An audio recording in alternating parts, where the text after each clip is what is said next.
10, 9, 8, 7, 6, 5, 4, 3, 2, 1.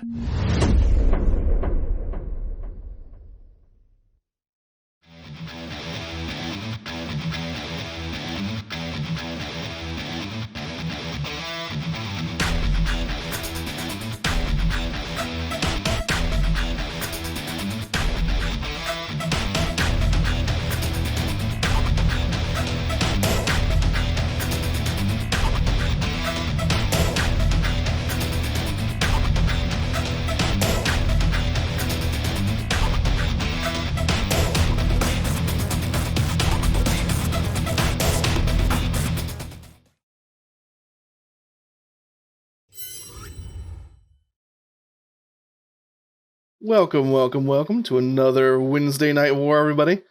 This is February 10th, and we're coming at you with yet more Fire Pro Wrestling action. So it's one of those things where we've done this every week. This is week number 11 here, and we have some pretty interesting matchups here for you. I hope that you all will enjoy yourself. We got ourselves into the double digits. Week 10 was a very big day for us. And now we got week 11 coming through as the landscape of the TWF is starting to shape up. We've already had 2 weeks worth of league qualifying action getting ready for the Aces Wild League tournament. If you don't know what a league tournament is, it's basically just going to be our little league.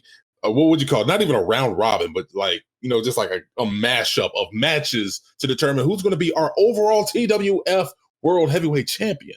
Yeah, if you've ever seen something like the G1 in New Japan, it's going to be something relatively similar to that. That's kind of how Fire Pro bases its league action off of in general. So you'll have 2 blocks of 12 wrestlers in our case. Both kind of, we'll probably separate it out by either random chance or by our particular promotions, whichever one we decide on. We haven't actually gotten that far yet. And then those people will be thrown together in different matches until we have 2 finalists, and those 2 finalists will go head to head for the opportunity. Well, actually, not the opportunity, the World Heavyweight Championship. Yeah, so far we already have 6 confirmed competitors in the league, not to mention our 1 spot designated for our individual world champions. For instance, I got Daryl Dunn over here at TCW, and we have a new champion from last week. Mm-hmm. Yeah, Bookman over here won against Takashi Tomura, and he is currently our OWO heavyweight champion. So at the moment, he is locked in for that chance. However, we do have something interesting tonight that may change. We'll see. Yeah, we got the landscape of the whole world changing, so make sure to stay tuned. Also, if this is your first time being here, make sure to head on over to hillkaiju.com. Wait, no, wrong one. YouTube.com/hillkaiju. I know I messed up somewhere because we have all of these stream replays over there. So if you want to see a particular match, you want to see the whole week, you can go ahead over there and check the playlist because we got it right there for you because we want to make sure that you guys are part of this whole community with us. Yep, and it'll be one of those things where that is a better place even than my own VODs here. The own VODs here, a lot of the ones at the start are actually gone already due to how Twitch does this. And of course, due to the fact that we do use some kind of real music and stuff like that, it might all fade away in an instant anyway here on the VODs. So that's why we have it over on YouTube as well, just as both a backup and as an easy, nice little playlist for you all to join in on. So, all right. Very searchable as well. So if you do want to find yourself that one particular match, it's all there, bookmarked, everything set up just for you, all nice and clean. Yes. Yeah, kudos for that, considering that really does help. All right. Well, I think that's all the housekeeping we have here. Unless you have something else to add, we'll get right in. Nothing at all. Let's go ahead and go. Some of the first OWO action here. So let's get that started.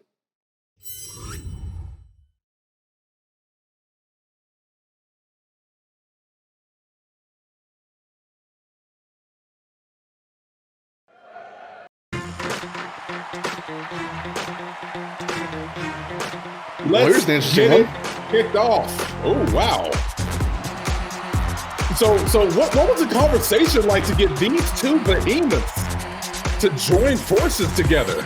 I think it's kind of it's one of those things where a moment of opportunity. It's one of those things where the other thing we didn't mention in the housekeeping was we are, of course, looking for another tag team, unified tag team champion as well, due to the fact that the Titans of the former UWU, of course, are no longer with us. So with this, OWO is going to be pretty tag heavy today because it seems like just about everybody wanted to come in as a potential tag team champion. Yeah, it's what, like, whenever you see an opening, you got to sit down and put yourself and insert yourself into the conversation.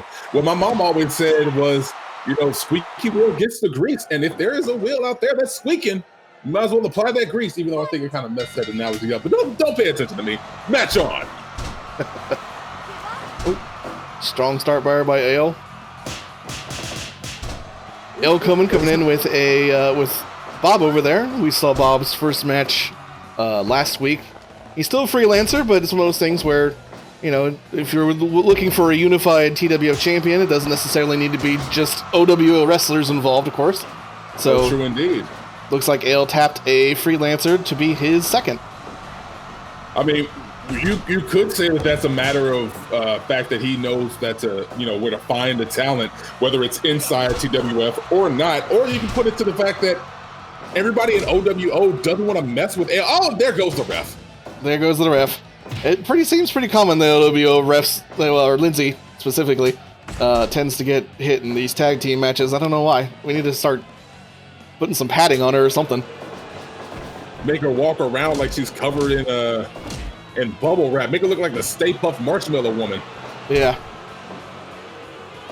And yeah, to your point, it's one of those things where Ale has not had the best luck here in OWO so far, so you're right. It could be one of those things where Bob's may be the only one who's willing to tag with him, but it also could be that he saw something in Bob in last week's match that made him want to go and actually recruit him.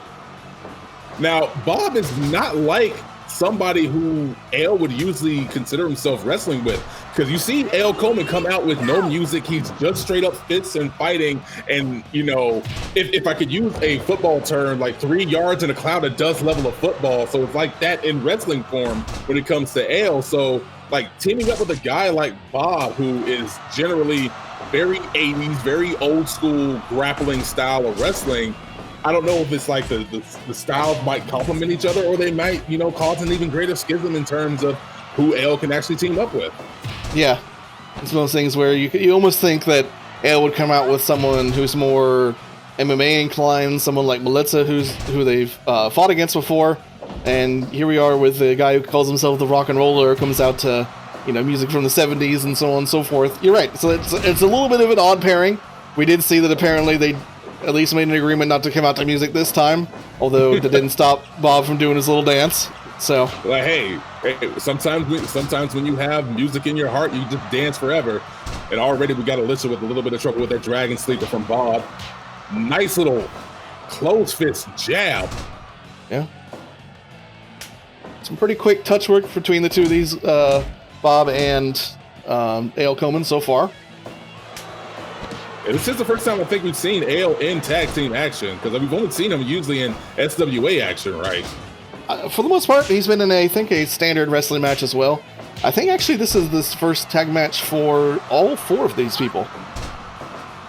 Also, it's uncharted territory for all of them, so don't sleep on the tag team of Ale and Bob, because they may find a way to go after these 2 giants, these 2 titans of the ring. Now, these were 2 of your first matches, I believe, was between Mother Russia and the world's hippest titan in Alysha Vexxing, right? Yeah. Alysha, of course, our inaugural OWO heavyweight champion that Katya Tomura, the now also former champion, won against. Katya was her first opponent that went up against her to actually in the first ever match for that championship in a losing effort. So it is definitely interesting that the 2 of them are working in any way together at this point. It's most things where, as I said, the only thing I can suggest is that the idea of title gold is kind of mending some wounds here. It's like, yeah, that seems like it would make a lot of sense. It's like, I see opportunity on the horizon, so whatever issues that we have with each other, it just kind of goes by the wayside. Now, Of course, Ale Koeman does not come out there to help and break up that tag. It was a 1 count. Oh, misses the big girl senton. Yep. Oh. Throwing him into Koeman there for the stretch. Oh, just getting set on there. Not for long, though. Now, the way that I've seen some of these weird gamers out there tweeting convention talk about, what's her name? Dimitrescu, whatever their lady's name is. Being set on by somebody much larger than you must not be a bad idea for them.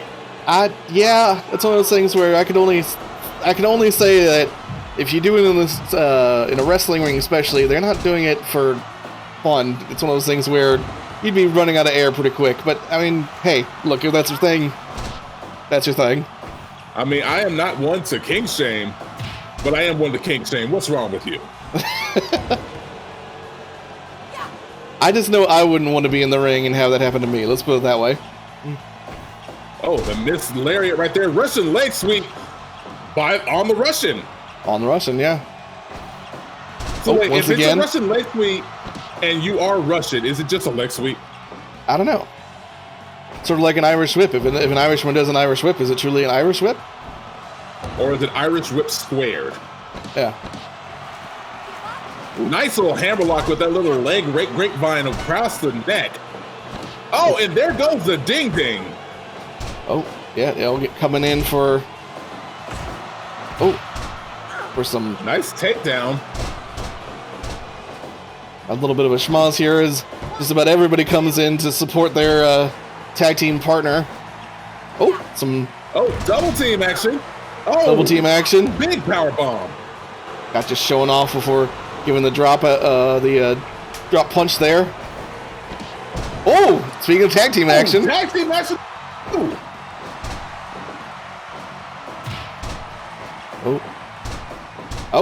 Roll up now. Oh, here comes the steamroller. Talking about things that might be someone's kink out there, as we've said a couple times before. Yeah, I don't know how you're going to get steamrolled and having all of that weight pressed down upon you being a kink. But whatever. Again, I'm not here to judge, but I am going to judge. Stretch muffler. Oh, shot to the back into an ankle lock there. Yeah, they're showing a surprising amount of tag team partnership right about now, despite the fact that this is their first time. They have that discordant amount of styles. Yeah, they are strangely simpatico for a team so far. Especially a team of, two people that have, Bob's not been in the ring here for too long here in the TWF, but his first match was a loss. And Ale's not one yet, to my knowledge. Oh, for the century. Small package driver. Some nice tag offense there or two. A little bit of miscommunication on that one, though. Attempted suplex. Turn around by Mother Russia. Countered again by Bob to get the distance. Probably wisely tagging in after all that offense. And once again, another 3D. Lancing that, giving that 3D. Shades of the Dudley Boys.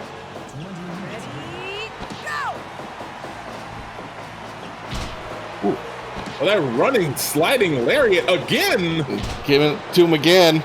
Ale's back up, though, although right into the corner. And we're out of the ring here. Looks like Ale's trying to throw out Mother Russia to give himself a chance to get a breather, but Alysha's not letting it happen. She may have caught that little hammerlock, but immediately puts him in the stretch muffler. And Bob, on the other hand, seeming to just kind of take the time to do another little dance over there. I mean, hey, when you have a song in your heart.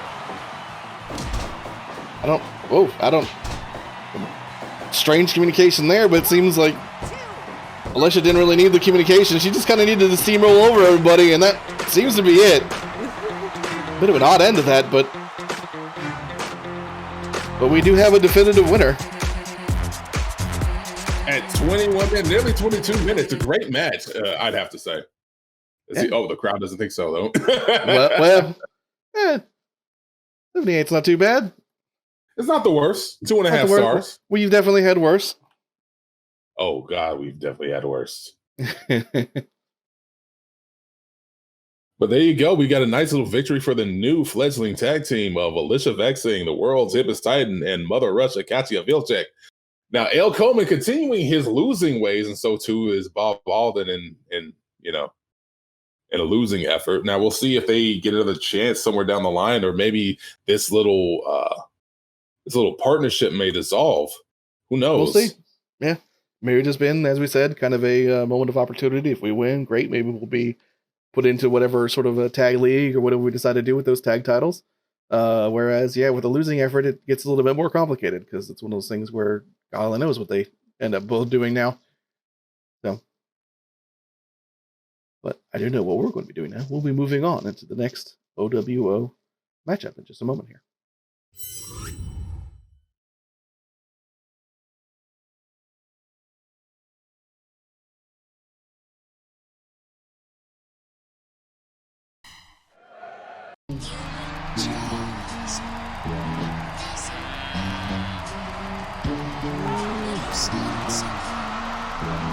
More tag team action coming right to you, our fans over there at TWF. We got ourselves the Gemstone Warriors getting a nice little tune-up match.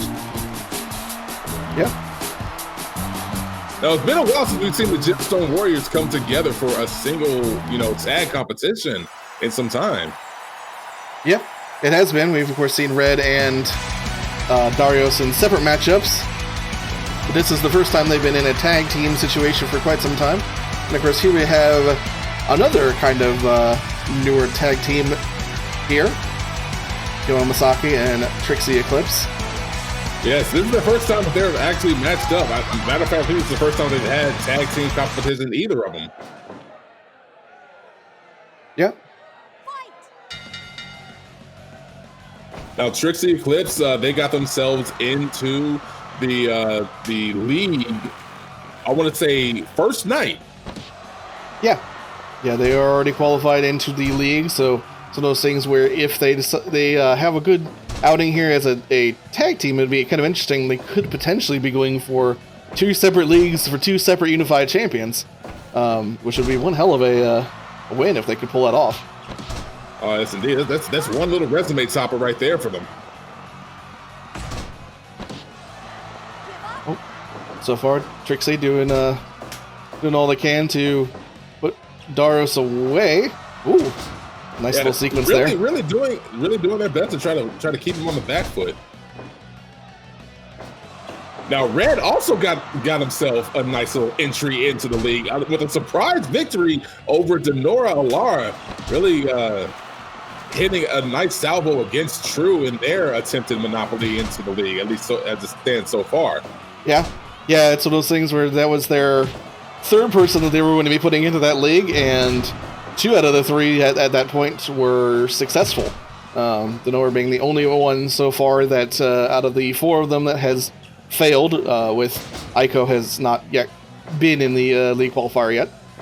So, but it was Red's first win inside of OWO, and one hell of a way to start a winning streak if that is what is going to happen for him. Oh, true indeed. That was first win singles or otherwise, I do believe. Yes. So, nice drop toe hold from Darios Costa.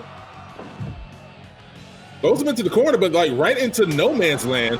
Probably just a chance to get some separation to get another tag into Trixie. Oh. Little cocky walk away.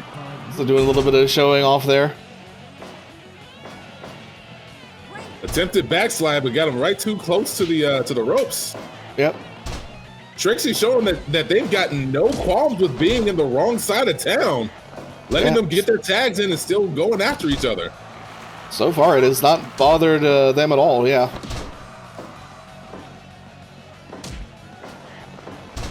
Ooh. Another drop toe hold from Trixie. Another hitting attempt. Just skin on skin, but well done all the same. Another quick tag out to Keona. Oh, another backdrop off that tinted headlock.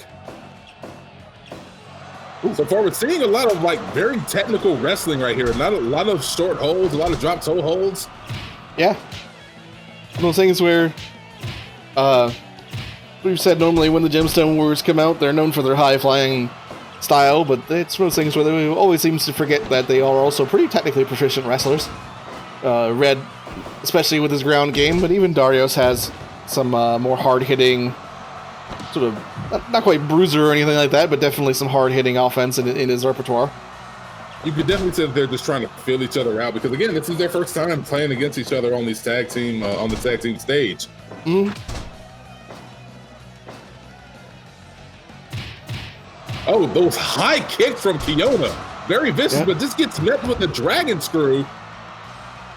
Yeah, one of Darius's favorite moves to kind of throw people off their equilibrium. Of course, does the big swing as well, but also just to kind of lower their ability to attack using those strong legs. Like Trixie again, fighting out of the wrong corner at this moment. Yeah, Trixie seems to be whatever they can to just to take it to him.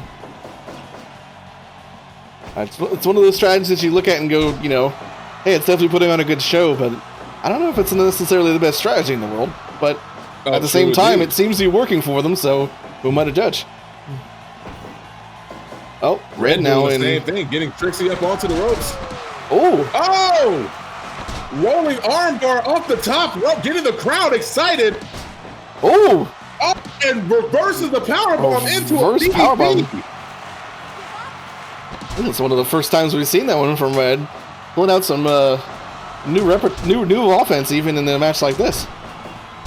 Now we got all members of the tag teams involved. Oh, hit that lariat on Keona.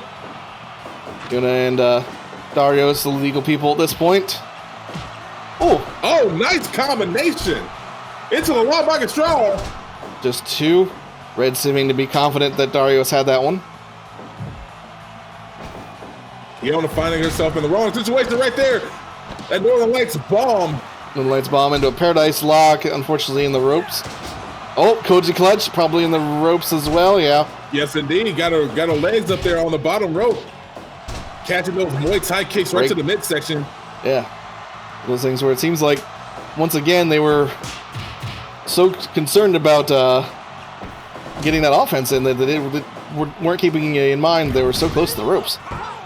Oh, spine bomb right in the center of the ring. Just a one count, though. Just a one count. Oh. Right there into a triangle lock.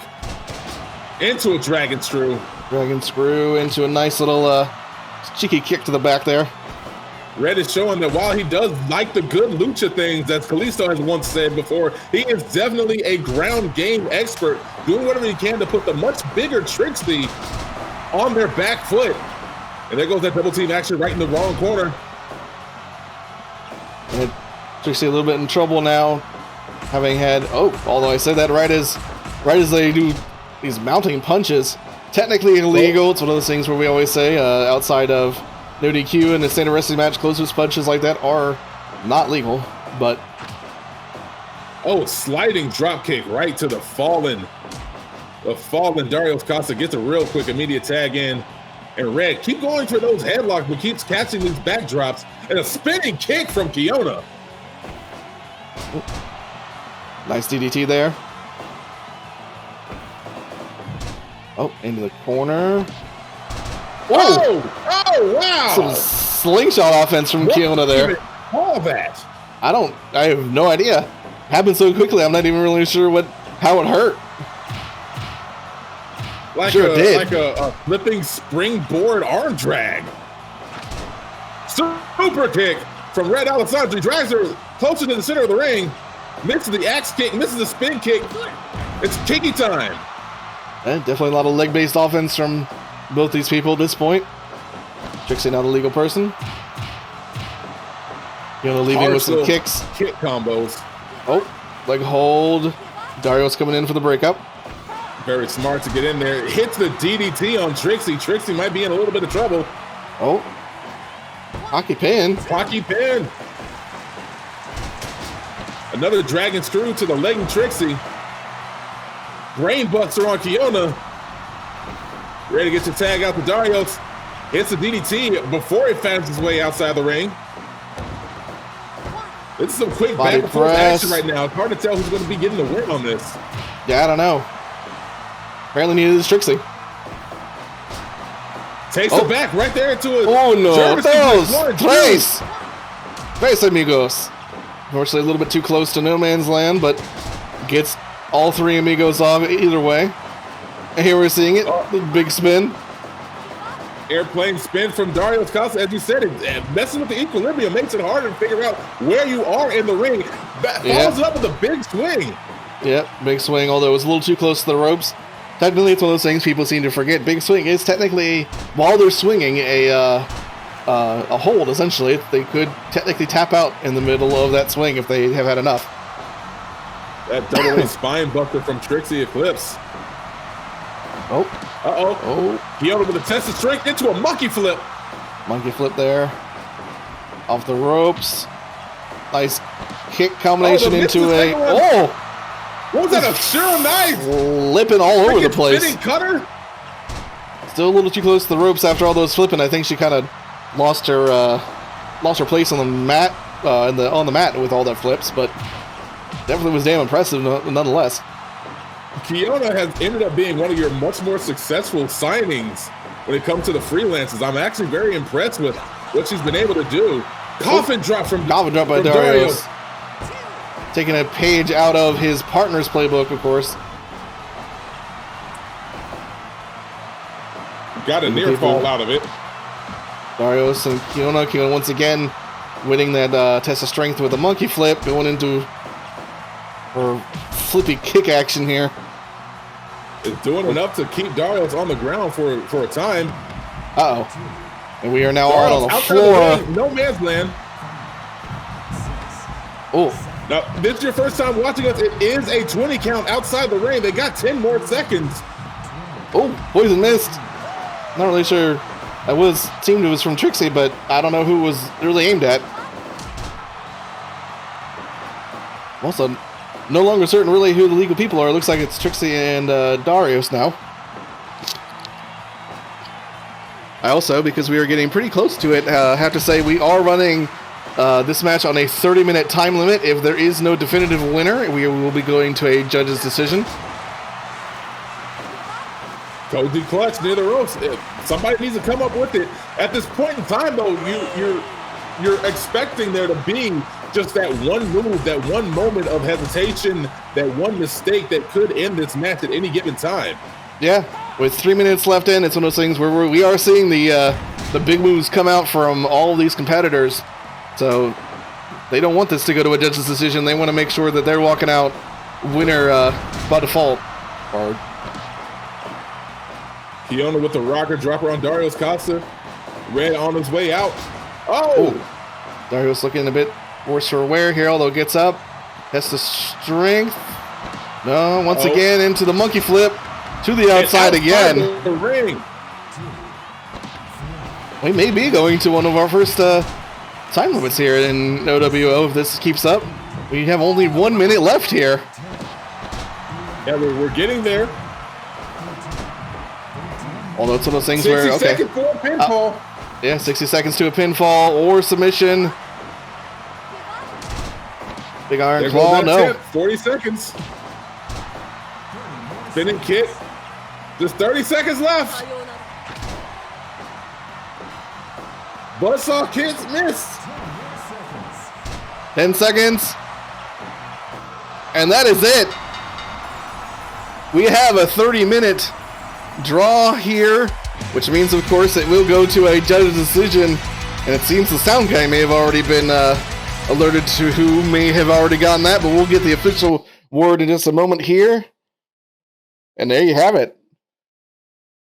Oh, wow. This was almost a split decision. Almost a split decision. We do only have 3 judges, so we can't have an official split decision unless one abstains. But, yeah, it's one of those things where 2-1 Trixie's team here of Trixie and Keona are going forward as the winner today, but only by time limit. only by time limit, 96% match evaluation. You definitely got to expect to have them back in the ring somewhere down the line, because this was a nice little back and forth match. It seemed like they could go for much longer. Maybe we find ourselves with a 60-minute time limit somewhere down the line. Yeah. I would say some form of, even potentially some form of Iron Man situation. We'll have to see. Yeah. Just kind of figure out who the definitive best tag team between the two of these people are. I'm a little shocked that they came away with so much cohesion at the end of this, but seems like this may be a tag team that sticks together. You might think it's just the contrast of styles going around, because we have Keona, who is much faster, got the, as you said, the flippy stuff, and Trixie, a much more ground-based fighter in their own right. So who knows if this will work out with a different pairing, staring them down across the ring, or if this is just a one-time situation with them. Who knows? Yeah. We'll have to figure it out. Well, until that point, we'll be moving on into our next OWO matchup here.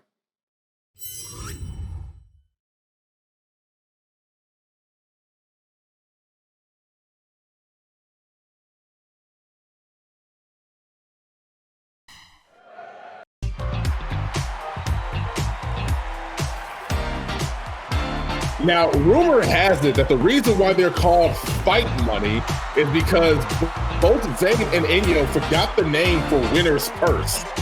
So they said that they wanted to fight for the fight money, and it just stuck.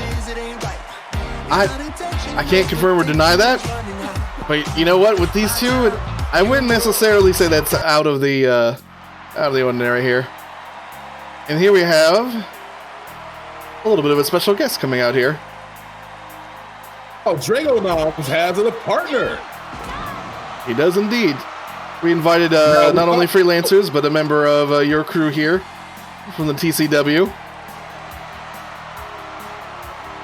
Indeed. Now, Su-Jin Kim saw herself with a nice little match with Red Alessandri after Darios Costa saw himself knocked the frick out, as we call it, from last week.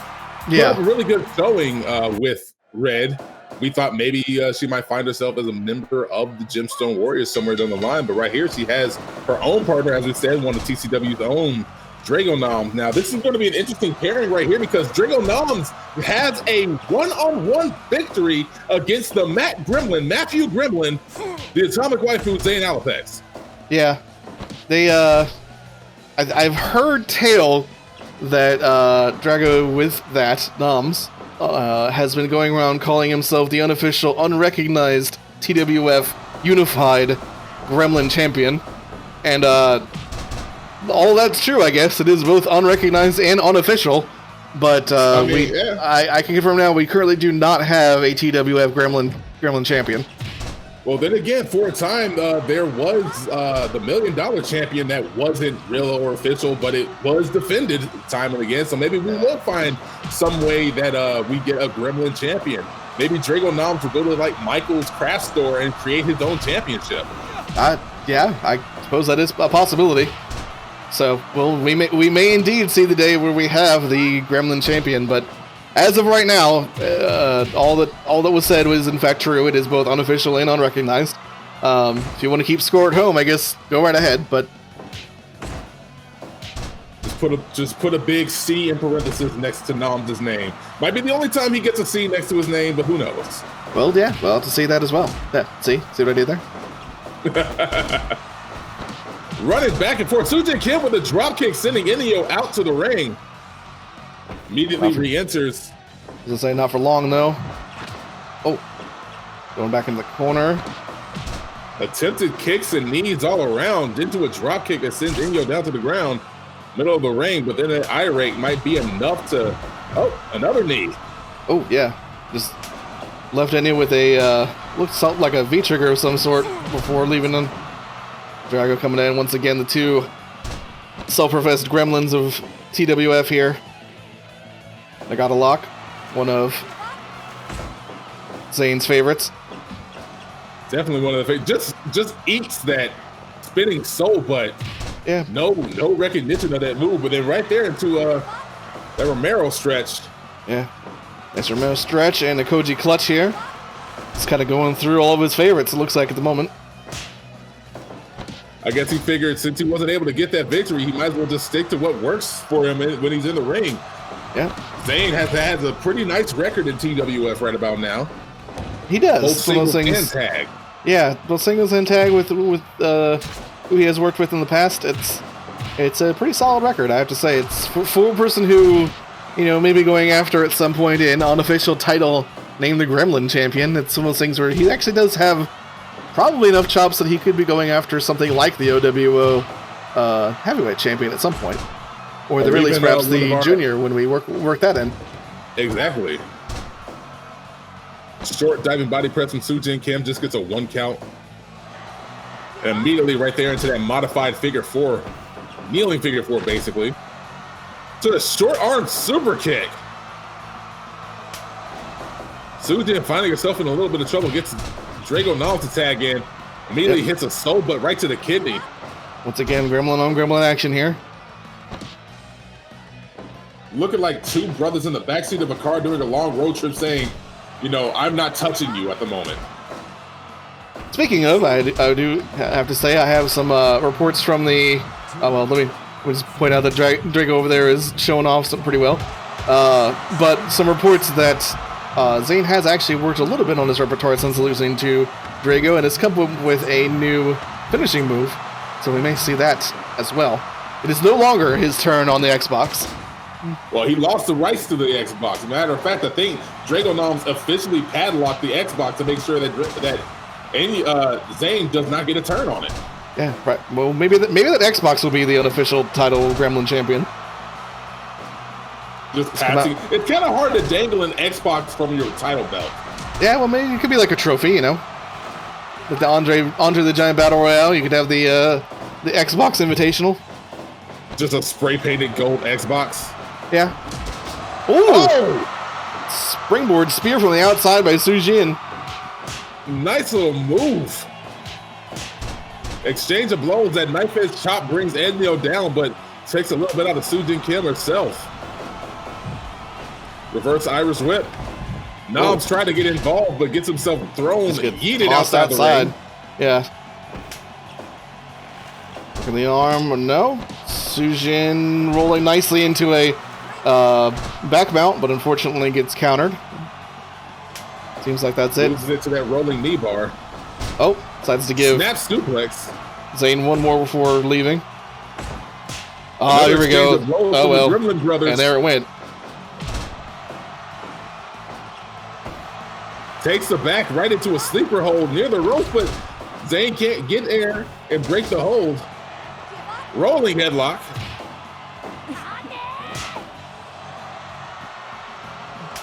Xain once again telling the crowd and likely Drago Nommz what to do. Suck it.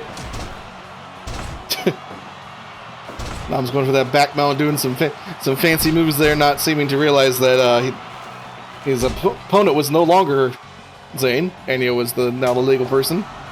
I think whenever Xain and Nommz are in the ring together, they see red like it's Kill Bill. You see red, you see the sirens, and you just get tunnel vision on your opponent right there, and then you can forget the legality of the match. Yeah. Ooh, nice combination there, rolling an arm wrench into a pinning predicament there for Enyo. Oh, just a nice straight jab. Oh, golden trigger. Su-Jin losing herself. She really should have got out of harm's way in no man's land. Nagata lock. That's dangerous. But seems to get out of it. Once again going for the arm wrench, and then once again Su-Jin able to kind of roll out of it into a nice little headlock situation there. Yeah, nice little tinted sleeper. She had the back. Code red into a flying body press. Nice tag team combination there from the other gremlin.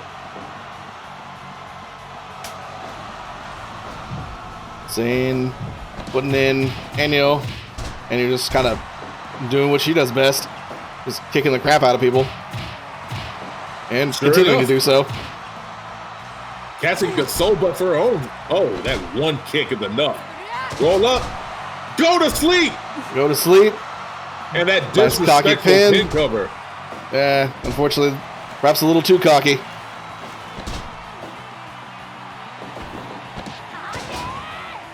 keeps going for that move, that reverse Hurricane Rana, it looks like. Keeps getting reversed. Uh-oh. Enyo in bad territory here, in a bad spot. Nope. Managed to get out of it, though. Cheeky Nando's. And tags out. Smart moves by Enyo there. Seems like... One drop kick, one straight punch, one double team. Oh! Oh! Almost Almost the 3 count there. We almost saw the current self-professed Gremlin champion getting another victory over here. Oh. Su-Jin. Oh, I think was trying to go for Enyo there, but I think she kind of got a little confused as to who her current opponent was. Or who the legal person was. Exchange of blows once again.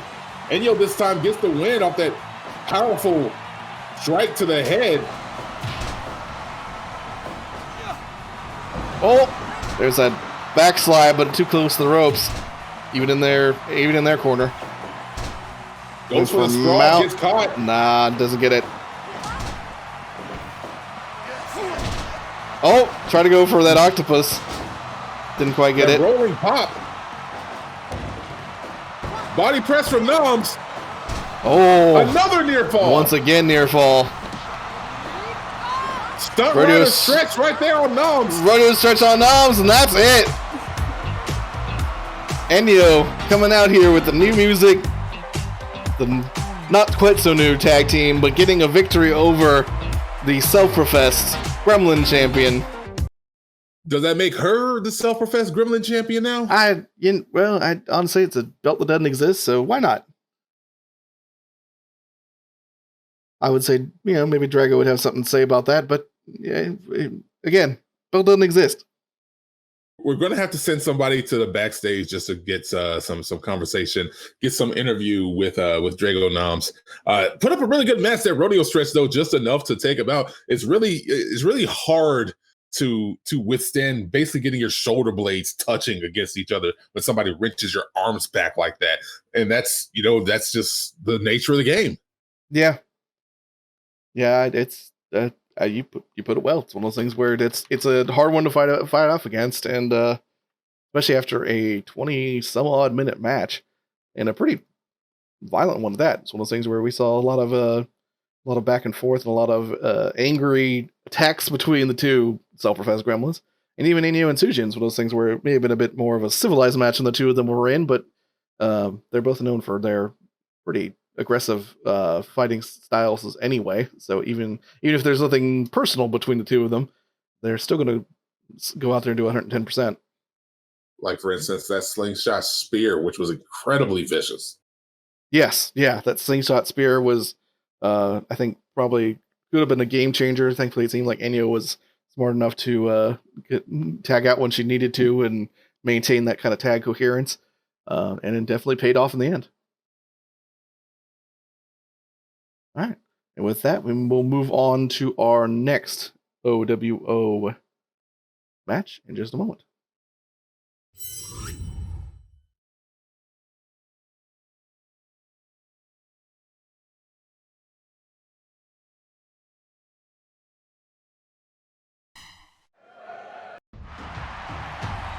I am very glad we do not have ringside correspondence right now, because what we've heard backstage, the string of curses and the back and forth 4-letter words that we've had to bleep out between Drago Nommz and the Atomic Waifu just barking at each other in the locker room.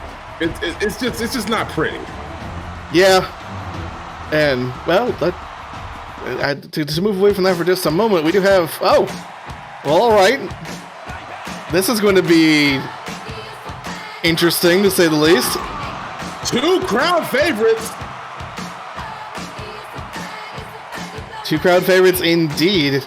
We have, of course, Dog Time coming out here. Mr. Charlie Labrador in the first one with a partner I don't think anyone has seen before, Adisa. And of course, Men of Main Street. I've never trained with them, so I can't tell you. Men of Main Street, of course, well known here in the TWF at this point. I don't think they need any any sort of introduction. They are well known for maybe all the wrong reasons, but at the same time, well known in either way. There is no such thing as bad publicity when you're a wrestler. That is true. Oh, there you go. We got that roast pig clutch. Just got body on body there with that quick one. Now, this is the first time you've ever seen the men of Main Street. They, as we said, they are the crowd favorite. We don't know if it's because they're the plucky underdogs, if they're just that entertaining, what it might be. But they, so far, they've only had one victory in tag team competition. Oh, yeah. One victory against Ella and Demito, which was a hell of a thing. If you've not seen that particular response to that from my colleague over here, we have a special highlight on it because it certainly was a thing. It's a thing that happened, but it seems like it might be a thing of the past. My teams have gotten better.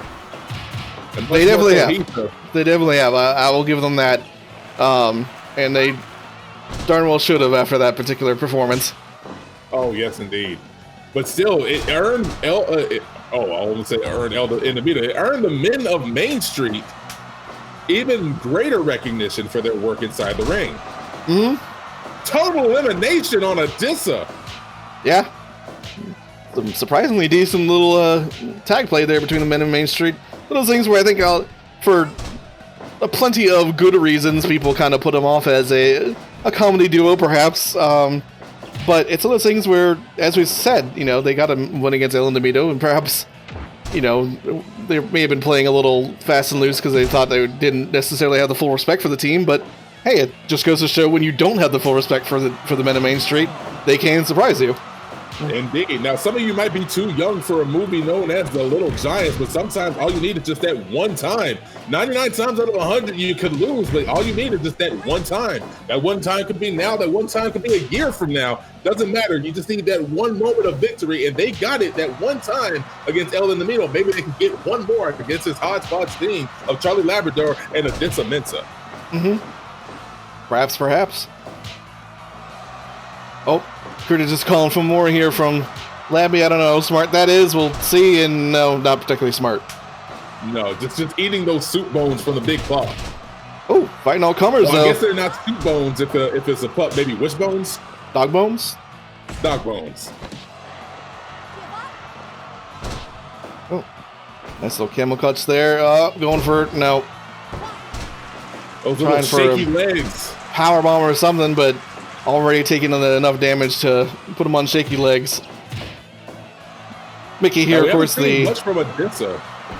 Yeah, I haven't seen too much from Adisa. It's been mostly Labby and Curtis so far. Mickey, of course, out of the two, the true crowd favorite of the Main Street. Everybody loves themselves some Mickey. The oil baron and Curtis Johanson really just there as sort of like the financial benefactor of Mickey's startup wrestling career. You say start up, even though Mickey is a silver-haired, I won't call him a gremlin. That's more reserved for Drago, Nommz, and Atomic Waifu. I don't know. I think I would say there's definitely an argument to be made that if there is some sort of gremlin championship out there, that Mickey would definitely be a person that could qualify for that type of championship. Like I didn't make the belt, hence why it's unofficial. But if I was to make a Gremlin champion, Mickey would definitely be a person that would be on it. I can see that. That reared up headbutt from Adisa so far. Oh, there goes that step up Enziguri. Oh, getting thrown into just another sleeper hold here, though. Catching an headbutt from Curtis Johanson. Headbutts. That number one elbow butt. Mickey proclaiming that they're number one from the sidelines there, actually. That wasn't necessarily Curtis. Well, there we go. Slingshot. Oh, springboard and no one's in the pool. Goes for a springboard splash, and unfortunately, as you said, nobody in the pool. Mickey with the cover. One count. Oh, that running spear right there to a... Oh, what is that, a reverse figure four? Something along those lines. Oh, the belly hold. Oh, no. Labby does not like those kind of belly rubs. Oh no. Curtis coming in with the safety kick. Some bad communication there. Curtis tried to do some off the top rope and didn't quite get it. Oh, battering ram. Haven't seen that before in a wrestling ring. Shades of what? What is? Okay. I haven't seen that in a wrestling ring either. Mickey's seeming to have enough of rock, paper, scissors. Is tagged out to Curtis once again. No Rochambeaus. Throwing in Curtis. There we go. Hitting him with the boot. To the head. Boot to the head for Adisa. Cover. Just one. Get a breakup from the big Labby. Just like a good pupper saving his partner. Once again, he went for a big move, but wrong person. Labby now the legal person here. Tag it. No. About to say tag action, but tag action was just being beat up. Once again, Curtis, probably not so smartly, just asking for more.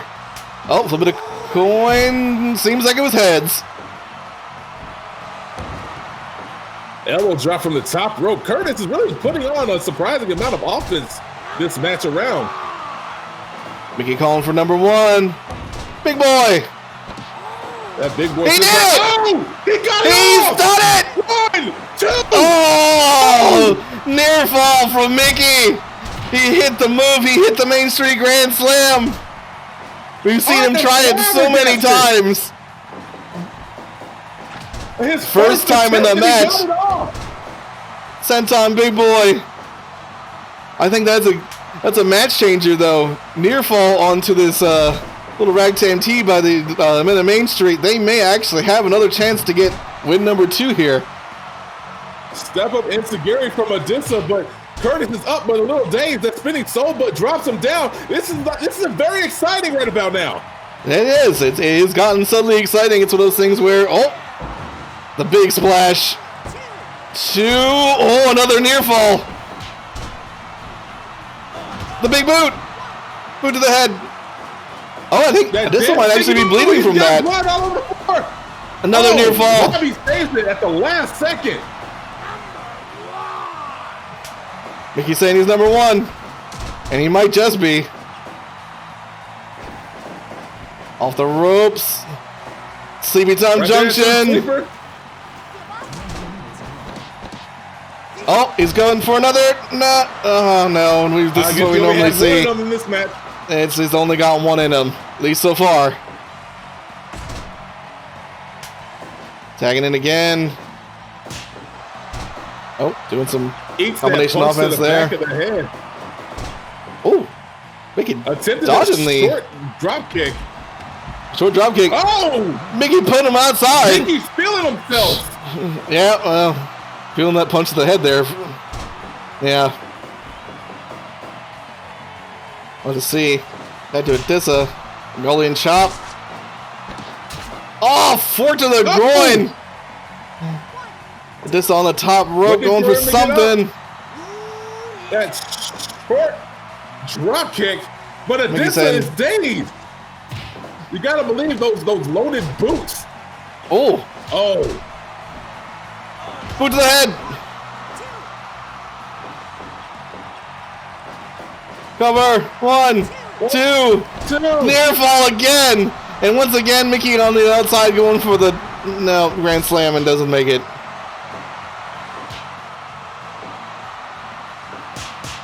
Another. Yeah. Lost the rock, paper, scissors there. He always chooses scissors. Yeah, it seems pretty common here. Curtis getting slammed in the mat there. Scissors DDT. Here comes Labby. Doggo Buster. The Doggo Buster.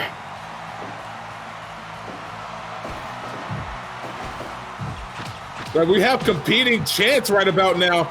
Another one. We got their fans. We got Dog Time chanting right there outside the ring. The crowd is wild for this match. 5 minutes left. 5 minutes left. Once again, a 30-minute time limit on all these tag matches today. This could be number 2. Labby and Mickey going toe-to-toe here. Yeah, and Mickey kind of what you got enough expect. for it. Oh, Mickey just getting out of that rear attempt to hold. Oh, There you go, sleeping time junction, but it's not the legal person. Mickey tagged out. Meanwhile, both Adisa, who's still bleeding from the amount of shots to the head that, well, they've gotten, I suppose. 1, 2, Oh, that's it. Just about to say that the blood might be a important factor in this match, but it does not seem to be the case. And unfortunately for the men of Main Street, the team of Adisa and Charlie Labrador win at the end. I don't know what to expect from this hastily thrown together tag team of Adisa and Charlie Labrador, but I am happy to report that Labby gets himself a 1 in the win column right here, and that's very good in my book. Men of Main Street put on a really good match. Had a shot after Mickey hits that Main Street Grand Slam. Yeah, had a shot. Near He did fall the after move. near fall. He did the thing. And as we've seen so many times, in fact, a couple more times in that particular match, he so very rarely does. It's a hard move for him to get off. But when he does, I mean, that's what put away Ellen DeMito. It almost put away Adisa and Charlie in this match. Those things where that might be, it's one of those things where if that ever happens again, we might actually see another victory for the men of Main Street. But unfortunately, was not to be for today. With that, we have one more matchup for OWO, and it will be an interesting one. The only non-tag match we have on the card today, and for good reason, and we'll be putting that for you in just a moment.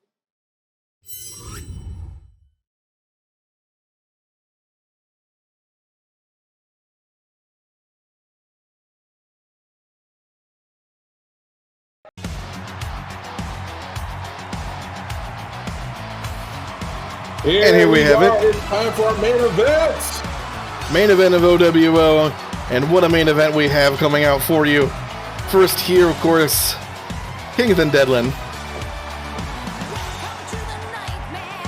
One half of Los Heroes Del Ring. And in a surprise matchup, Your new OWO Heavyweight Champion, Bookman, looks really good with that title around his waist. the other member of Los Heroes Del Ring.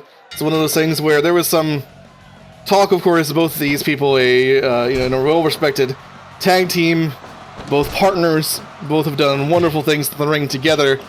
Bookman with the, of course, now the new heavyweight champion, has a chance to become the TWF World Heavyweight Champion in the league in March, but it's one of those things where King seemed to think that they might have gone to the wrong hero. And here we have the opportunity. They're neither one of them are afraid of a fight, especially in the sense of, maybe correcting a wrong. And if King does actually win this is a non-title match here, but if he does actually win this, he will get a title opportunity down the line. Now, we've seen so many teams break up over the fight for gold because they don't really respect each other, or they see, victory and glory in their eyes, and they just need to sever ties to make it work. But these two are true heroes through and through, deciding, if we do have an issue when it comes down to the title, let's go ahead and resolve this like men, like true heroes. And here they are deciding to put their bodies on the line in a match, determining whether or not Kingathan Deadlan gets himself a #1 contender shot. Yep. Yeah, this is one of those things where they've assured me over and over again that this will not affect any sort of tag team matchups going forward. Nice use of the spell there from Bookman. But no, that this will not affect their tag team partnership going forward, that if there is another attempt at the tag team champion, they too will go for it. So much like Trixie earlier, it's potential that they could go for a double gold. But here they are. They have a championship that one of them has, one of them wants, and they're going to fight over it like, as you said, men. And so far, this is really showing that they have each other's numbers. We got a lot of reversals. People are hitting not their biggest moves, but just some pretty decent moves in here right now, setting up a nice pace going in 5 minutes into this match. Yeah, it's so far been a nice back and forth here. We've seen offense from ground-based offense, some of the early kind of smaller aerial stuff, feeling each other out. Ooh. Now, what a lot of people don't know if they've never seen these two wrestlers, you got Bookman, who's a little bit more flashier, you got the more pun-based finishers here and there. He really embodies the comic book superhero motif when it comes down to his wrestling style and his ability in the ring, where we have Kingathan Deadlan, who's a much bigger, much stronger opponent, but he is the dancer. He is the more charismatic side of the team. I would say if you were to kind of put it in any one particular way, Bookman would be the comic book hero, whereas Kingathan would be the anime hero. You can see it in the way that they have their masks, the way that they have their style of dress. Another roll-up. And as I said, this back and forth is really going off. The machine gun chops from Bookman, though, felling Kingathan Deadlan. Yep. Arm wrench to return. Oh. Nice little... So arm drag. Arm drag there. Nice DDT. Oh, return DDT. DDT. For everything, turn. 2 count already. 9 minutes in. This is a 45-minute time limit match. We gave the main event here potentially more time to breathe in the tag matches. Let these guys really come to... Marinate. Yeah, really let the two of them go at it for as long as they need to here. Less of a chance. Finally getting that airplane spin off, and there you go, that roast pig clutch. A 2 count. 2 count. I think both men have gotten 2 counts on each other, which means almost certainly we'll be seeing some of the larger moves come out, and as we saw just there, nice airplane spin. Ooh. Roast pig clutch, another 2 count. I can never remember that name of the move. It's a Mia Ella Costa del Rosa or whatever. Yeah, and just something Spanish. The Costa spin. Oh, Communist Manifesto! Communist Manifesto. Not the Bookman's finisher, however, one of his signature moves that, as we said, nice pun-based offense from the Bookman. Nice little punching combo from King of the Deadlan himself. Right there to a double foot stunt. Little coup de grace there from Kingathan. Oh, rolling arm drag. Into the straight jacket Cobra, clutch. Or camel clutch, I should say. You are correct. King posing for the fans there. As he does, like it's a Sentai show. And right back into a airplane spin, or hop and drop. Big boy. Shades of Red Alessandri. 2.9 already on the champion. This is getting interesting. Falcon Arrow. Clutch pin. No, just a 2 that time. Exchange of blows. Bookman calling a shot with a drop kick. On a shot. Arm wrench combination there. Putting him down with another DDT. Is he going to set up? No, just a pinning scenario here. 2 count. I was wondering if he was going to set up the rating painbow. Nope, just goes for another Communist Manifesto. We're going for another pinning situation. Near fall. Both men now having gotten near falls on each other. Another heavy striking combo from Kingathan Deadlan. Running knee. Running knee there. You definitely see the champion Bookman is a little bit of trouble. Right there to another straight jacket camel clutch. Straight jacket camel, but getting to the ropes. Big high angle drop kick. But they're both exhausted. Yeah, we've seen that happen many times where Kingathan's done the high angle drop kick and knocked someone straight out of the ring. Didn't happen this time, but it's definitely part of his repertoire. We've seen in a couple of his matches. Another DDT. Bookman doing a great job of getting his breath instead of trying to capitalize on the offense. Sometimes you got to make a decision. And sometimes it's better to another Falcon Arrow though. No, just a 2 count. Just a 2 count.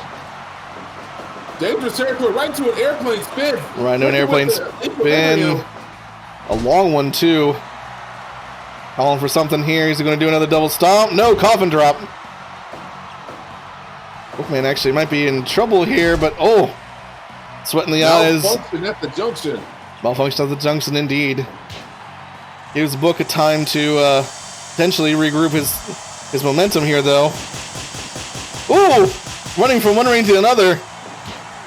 Those sumo-style chops. Falcon Arrow again, but this is too close to the ropes. 20 minutes in, and we're already starting to see some cracks in the offense and the defense of the opponents because right now, exhaustion and fatigue are starting to go hand in hand. 1, 2, no. Jackknife cover, just a 2 count. That was a big kick there. That might be a game changer in and of itself. There you go, that leg Rough Rider. Another airplane spin. Even something like this could be dangerous. It's one of those things where, if Book can't get out of it, that is a pinning or a submission predicament potentially. Book smartly throwing him outside. Yeah, catching his breath as we said. Book very good at that. Uno, dos, tres. 3 fisherman suplexes right there to another roast pig clutch. 1, Roast 2. Pig clutch, just a 2 count again. These two seem indefatigable right about now. Both men down here. Both men getting up at the same time. DDT. Exchange of blows. Striking exchange here. Not really sure who to call for the victory here. Drop kick. Nope. Super kick.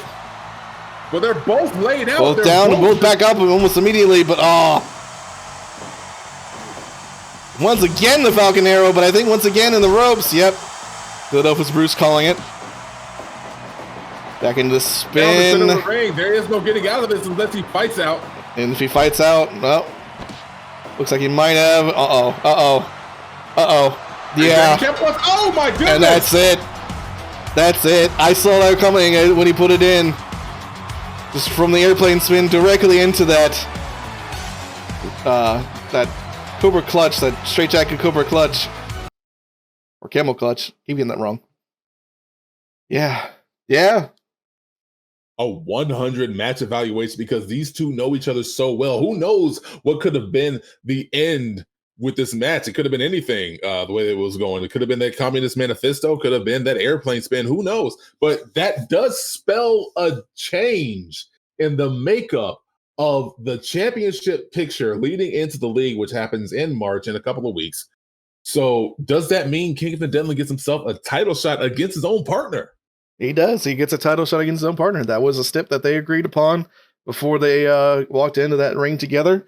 The fact that they got that and got the victory here means he has one chance to potentially get the sort of free buy into the TWF Unified World Heavyweight Championship League that we're doing in March. Of course, as we said, our specific champions will get buys into that particular league.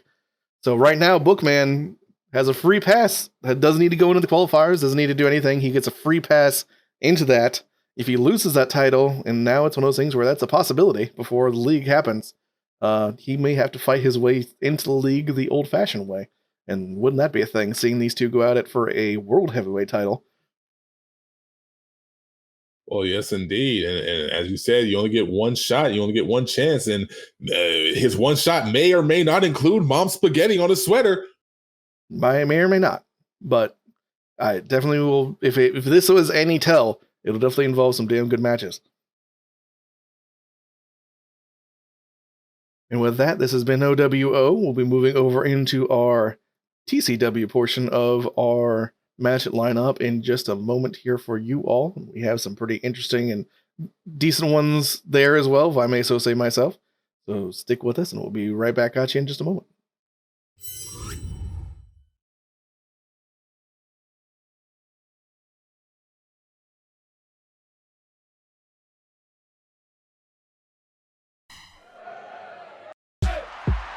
One thing you can say about TCW is that we are the land of opportunity, and right now we're giving an opportunity to a new freelancer, someone that we've seen once before get a surprise victory over the former champion, Takashi Tamura Sibusiso Boucher. Yep. Lagahu, or as maybe more familiar to the English-speaking audiences among us, the werewolf. And of course, seems a little bit more bearable than it did before. So, no! God damn it! There it is! There it is! There's the production truck once again, screwing us with whoever likes this goddamn song. This time I'm just not even going to try until it turns off. There you go. Yeah, there you go. We're good.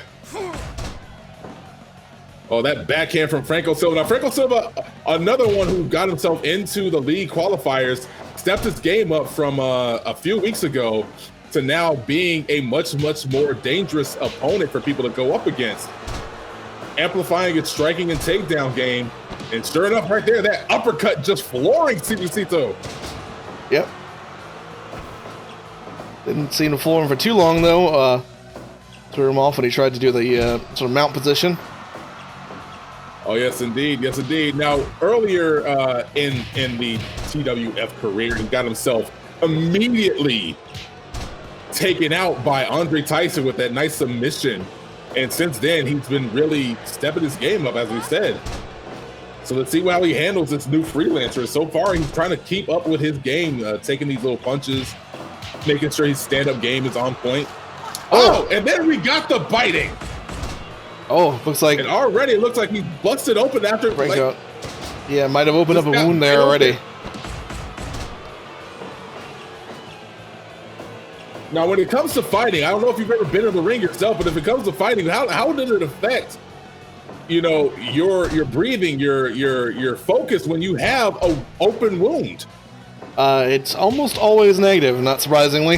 It's one of those things where there are a few people who I've heard kind of relish it, where they, they're in it for the kind of the blood, the excitement, the weapons. I would say kind of someone like a Aiko, Queen of Hearts style. That's kind of her whole thing, is blood and guts and weapons and so on and so forth. So it may be one of those things where it doesn't affect her as much.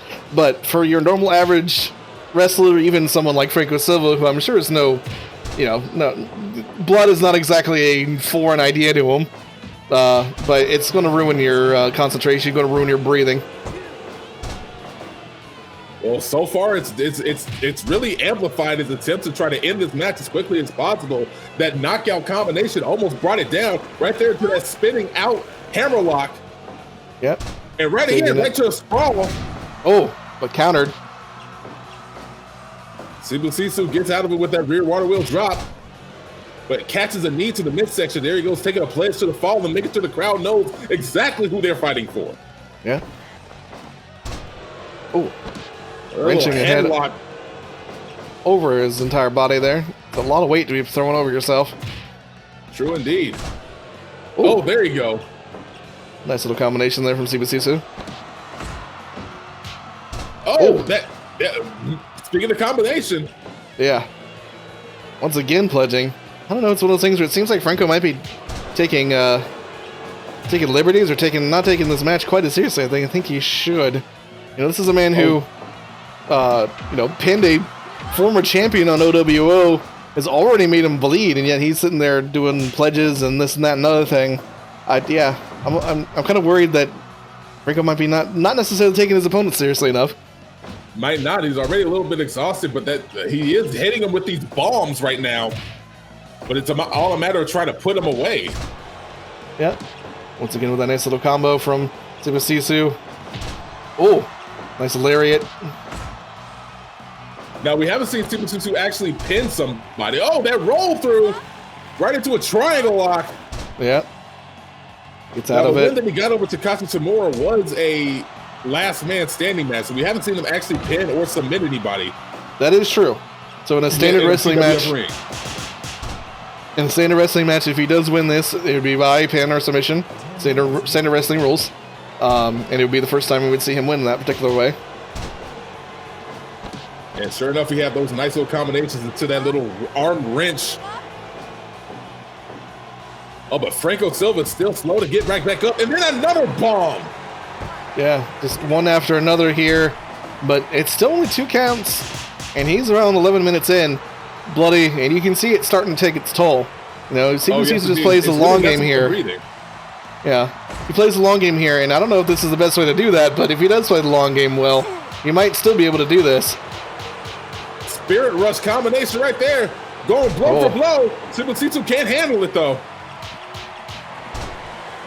Nice boxing style combination, but yeah, it's one of those things where he could have gotten the pin there and almost certainly have gotten at least a near fall, and just instead went back to the pledge, went back to the showboating.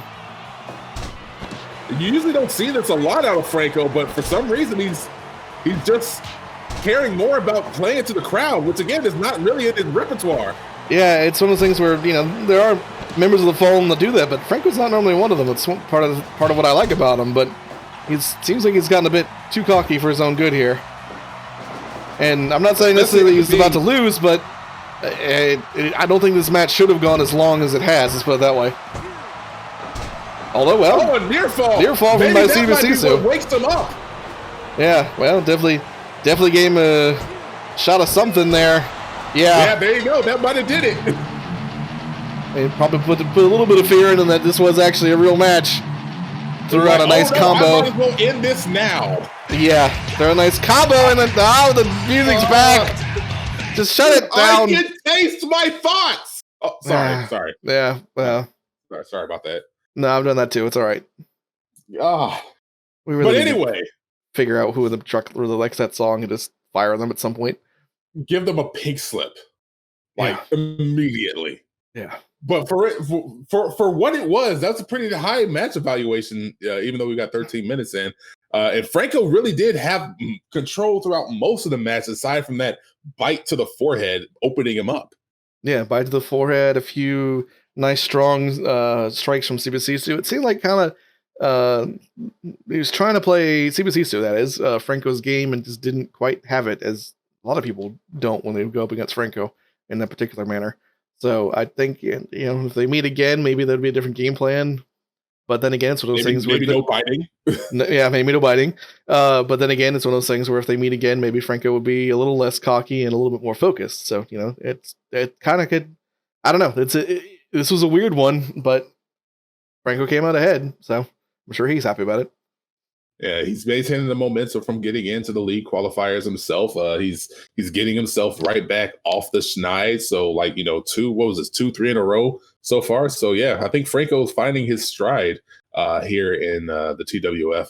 Whereas Sibusiso 1-1, one really big win and one kind of big loss going up right now. We'll figure out what we got in store for him later on. But for right now, it seems like the landscape is looking pretty good for TCW. Mm-hmm. And speaking of, we'll be moving on into the next match from TCW in just a moment.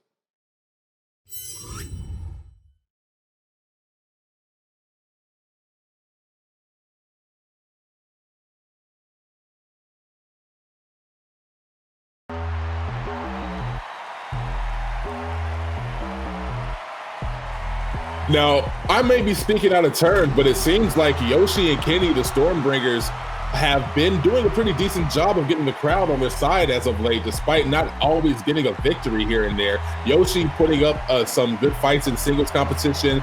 Kenny Matsuda doing a great job in our previous attempt to figure out our TCW World Champion in that little battle royale. Yeah. Whereas on the other hand, we have El Indemito. Yeah. So far, the only tag team to get a pinfall loss to the men of Main Street. Yeah, just have to throw it out there whenever we see them. Yeah, whenever we see it, until they get a win in their own right, we have to keep throwing it out there.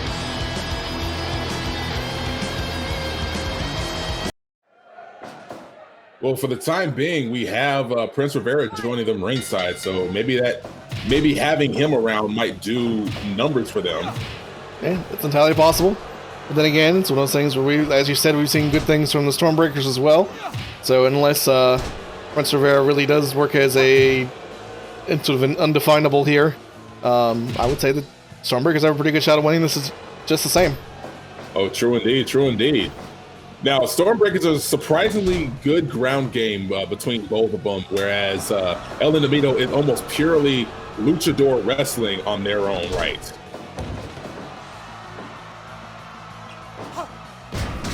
Oh, there goes that nice brain bust, nice short angle brain bust right into a big spin. Big swing, yeah. Soul butt right to the kidneys of David Perez.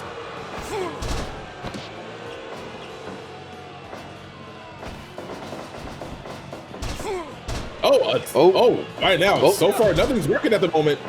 Yeah, for El dodging Enemigo. Both bits of offense from El Enemigo there.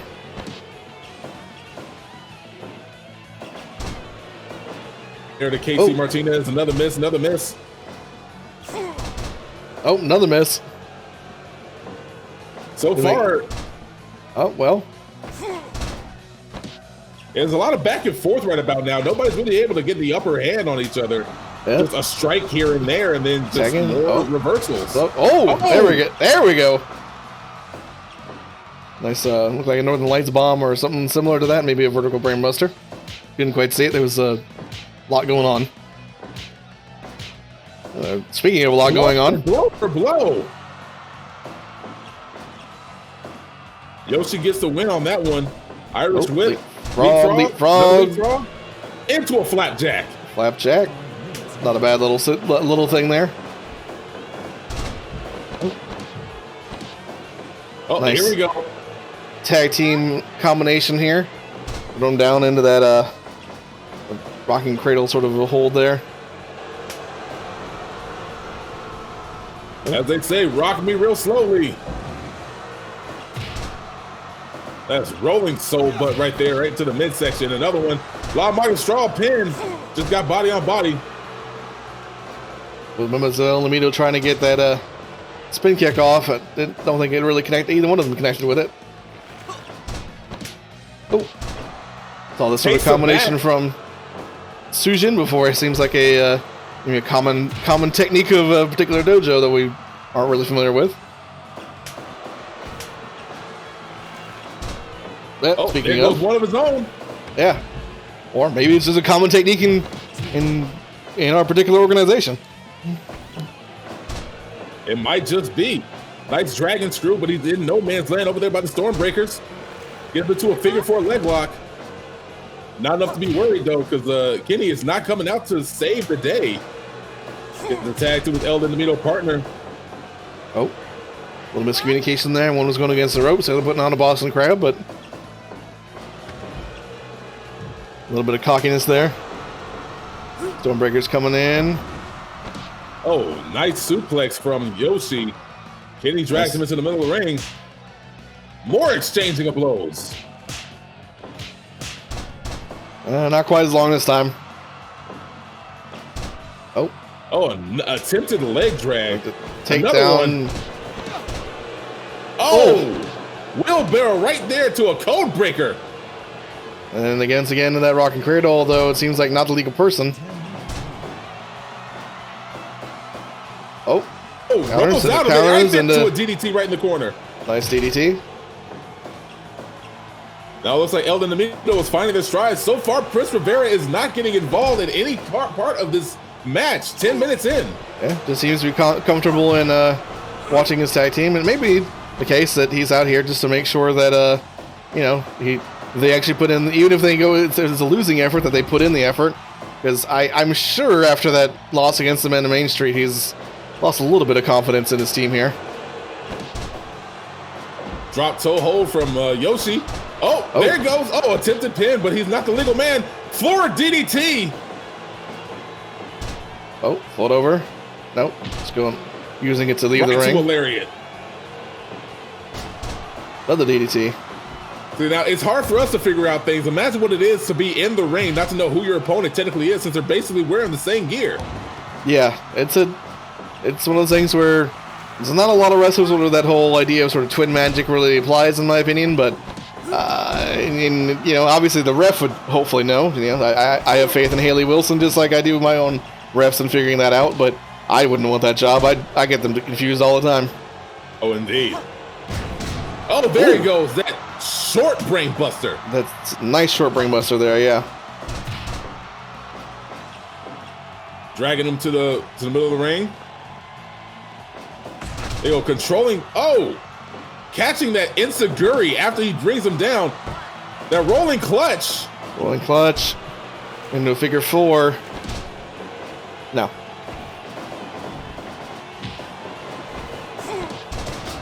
Oh, look, again, potential combination from one of the El Inimitos was broken up by another one. There go the 5-star clutch. Not a particularly good sign from him. Now, hopefully they could get themselves back on the same page. Well, like for instance, here's one another way. wheelbarrow code breaker. Yeah. Double tag here. In and it's still a fuster cluck. Oh, fuster cluck indeed. Lots of counters, lots of playing around. Oh, double submission though from El Inimito. I don't think they're on the wrong people. I was about to just compliment them on their finally getting together as a tag team there, but then again, it still just one crack, and that was there's no legal man touching.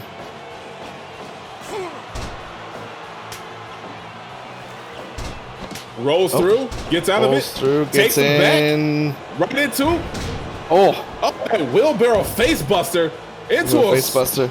Running senton DDT. Nice combination. Yeah. Got out of it though. Oh, although it seems like he may have been a little bit more dazed than he thought.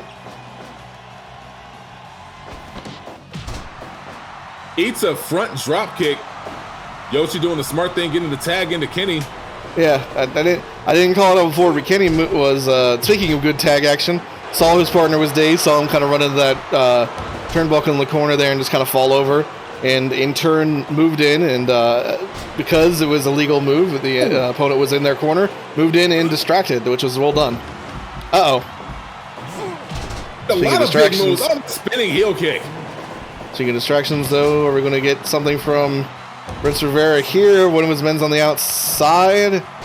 No, so far it seems like he's still confident or still comfortable just kind of watching the match.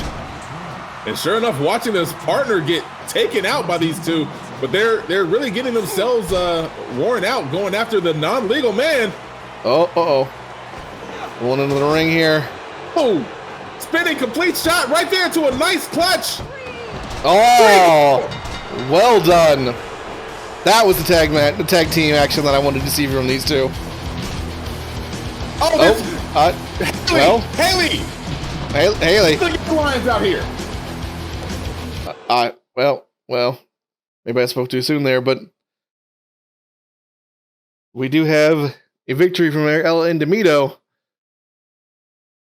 and it was through the power of them actually helping one another in a cohesive tag team way. It's one of those things where we saw that was what we were missing out of their matches against, say, like Men of Main Street.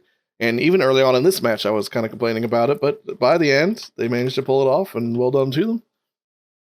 I am loath to compliment a team that does this sort of after the match shenanigans like El Inimito did, but they did do a good job. High match evaluation. Prince Rivera himself did not get involved. No distractions, no attacks, really just sat off to the side. I'm thinking it's because he was going to sit there and see if they could do it without him, because he had a singles match against Daryl Dunn last week, did not have El Inimito come out there, which is a surprise because he usually is never seen without his entourage.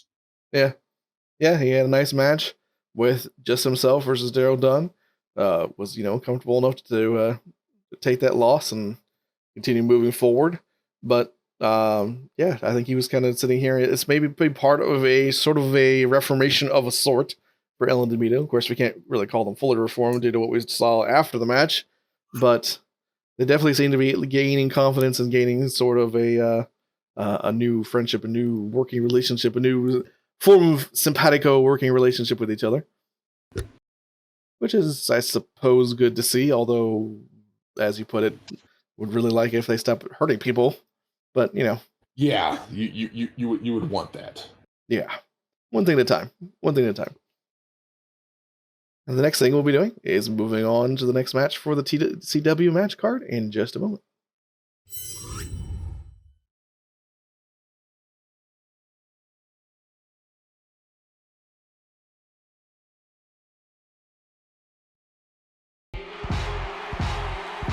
More tag team action here for TCW. We have another instance of Onyx coming down to the ring, having put on some really good matches themselves against the Stormbreakers earlier on in their careers.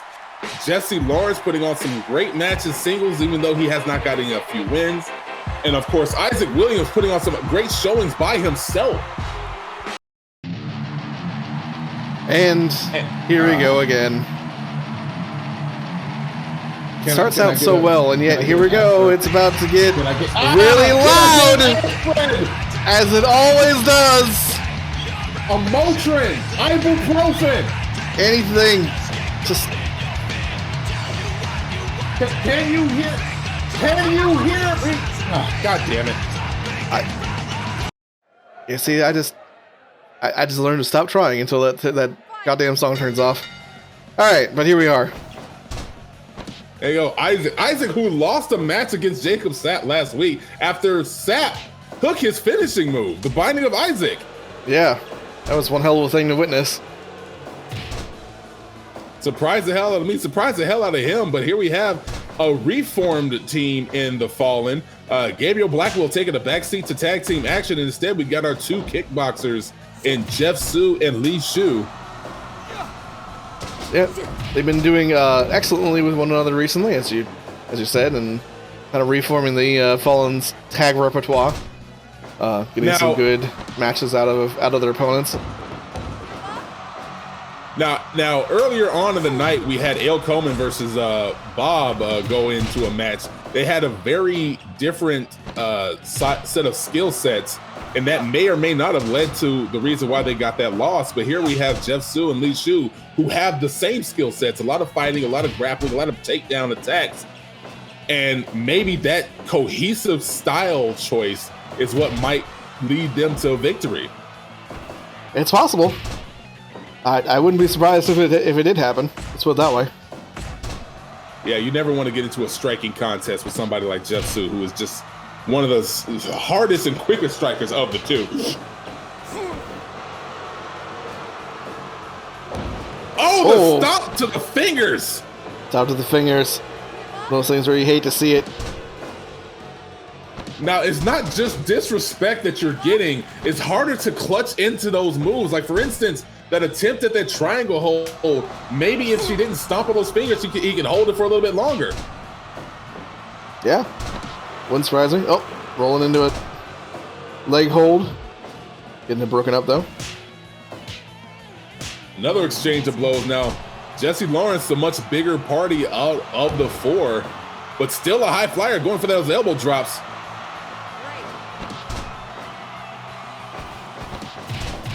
Oh, fighting all Fighting comers. out of that. But you see how Jeff Su just like comes right to her aid, like apropos of nothing. She wasn't getting pinned, she wasn't getting submitted, just came out and said, you know what, I'm gonna break this up. It's that kind of cohesive tag team action that we like to see here at TCW. Yeah, it's one of those things where you're talking about styles in terms of tag wrestling. I would talk more about these two in terms of why they replaced Jeff Su here, or excuse me, Gabriel Blackwell. Yes.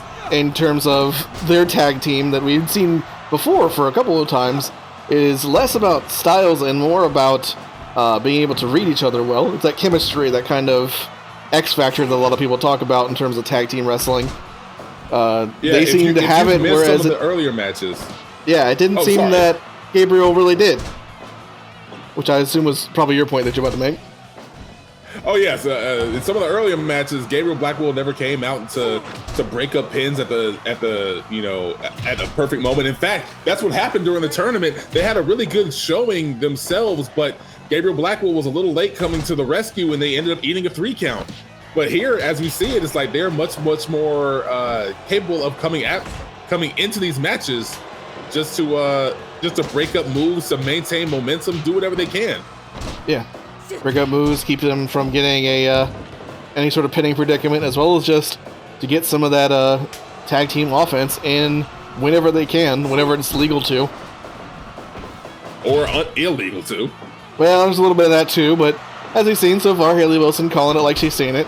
If there's a pinning predicament or something like that, it is, in fact, reasonable for the partner to move in to try and stop that. So. True indeed. True indeed. There you go. We have those frequent tags, that nice little belly-to-belly takedown. Eating a combination. Oh, there you go. That drive-by kick on Isaac Williams. Oh. It's running back into... Now we get to see the fun. The fun of Jeff Su, those lethal punches. Spirit Rush. Spirit Rush. Who's going to come up on top? And yeah, it's kind of who we expect. Running knee drop.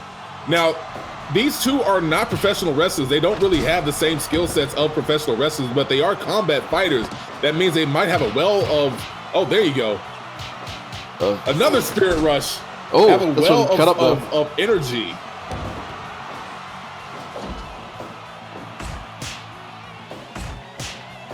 Once again, exchange of blows, and of course, Jeff gets the win. Yeah, you're right. It seems like they keep going for that, and it doesn't seem to be the smartest choice. A grounded headlock gets broken up by Isaac. Oh, a little bit of miscommunication between the tag team there. Oh, but there you go, that hooking lariat. Rear grab right into those punches, right to the side of the head. It goes right to the temple. Now, when you hit right there, that spot near the temple, oh, leg feed, knee breaker. But when you take those punches right to the side of the temple, it's harder, but it's definitely messes with your brain, messes with your equilibrium, just the same way as those airplane spins do.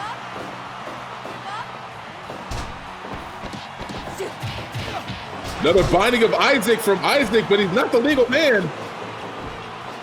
Yep, not the legal person. Oh. Well, an armbar there. Arm breaker, but it's too close to the ring. Well, he's holding on to it. Keeping onto it there. I think that's the you usually don't see from Onyx. I think Onyx have kind of seen that they may have to break a little bit of rules here to get the upper hand against these two, which is, you know, especially with something like that happening. Yeah, that was near fall, but only because there was a save. Excuse me, because one of them saved the other one. Takes it back, but there you go. There goes these two headbutting him away. Yeah. As we said, the chemistry between these two is kind of unreal, especially when you consider that, you know, they started with Gabriel Blackwell here, who just did not seems much more comfortable as a singles wrestler. Another buzzsaw kick right to the head of Jesse Lawrence. Oh, another Spirit Rush. I don't like his chances, and yeah. There goes, it takes him up. There goes Isaac. Oh, but he might be too close to the ropes. Right, it was too close to the ropes. Outside here? What are we looking at here? Oh! Exploder suplex onto the apron. Exploder to the hardest part of the ring. Going outside and getting knocked around for it, though, but his partner's there to protect him. But we may be looking at a dangerous situation here. I don't really know who both of the legal people are, but both of them are outside right now. It doesn't matter. And if that hits 20, we're going to see a double count out. Oh, there we go. There we go. Oh, well, there we go again. Outside, running splash. Off the top rope there, or excuse me, off the ropes there. Jesse the one taking the high-risk maneuvers out here. Once again. Oh, well, both legal people going back into the ring there. Smart move, smart move. Even if they go back outside, it'll reset that. Binding of Isaac. Binding of Isaac, but too close to the enemy lines there. Gets a nice armbar for his trouble. This is a back-and-forth match I was not expecting from these two teams. I was kind of expecting it. We'd seen both these teams really put in the long haul with other opponents. I could totally see that. And once again, the commentator's curse. Long haul into an immediate victory once I made mention of it. And of course, God damn. 1 second. I can't even hear what you're going to do. Well, once again, don't like the antics after the match, but can't argue with the results that the match actually had itself. We may have had Spotty go back in the back to talk to the Fallen. We may just want to move on into a commercial, and that means we'll be moving into the next TCW match in just a moment.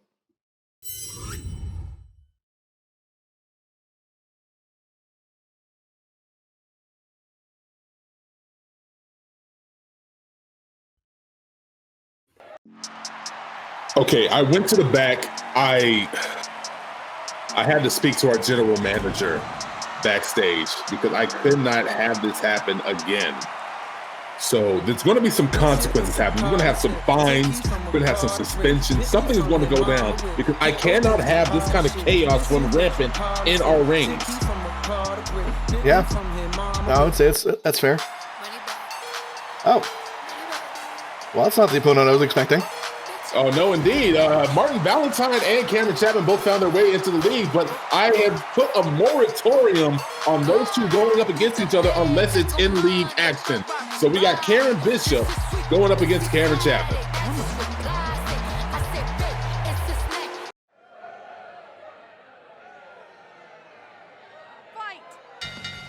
Now, all of Cameron's singles losses basically have been up against Martin Valentine, I do believe.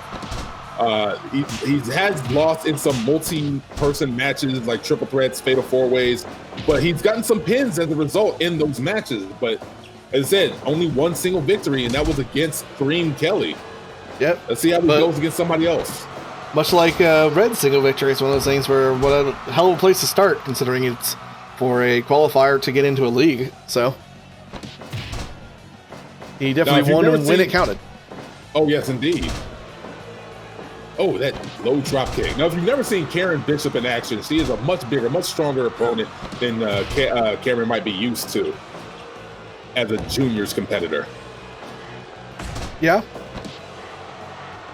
She also has been known, at least in the past, in multi-person matches and stuff like that, to show a bit of a sly side. She was one of the ones that kind of sat in the sidelines and waited for a lot of the Battle Royale competitors when we did that Battle Royale to kind of eliminate themselves before inserting herself into it.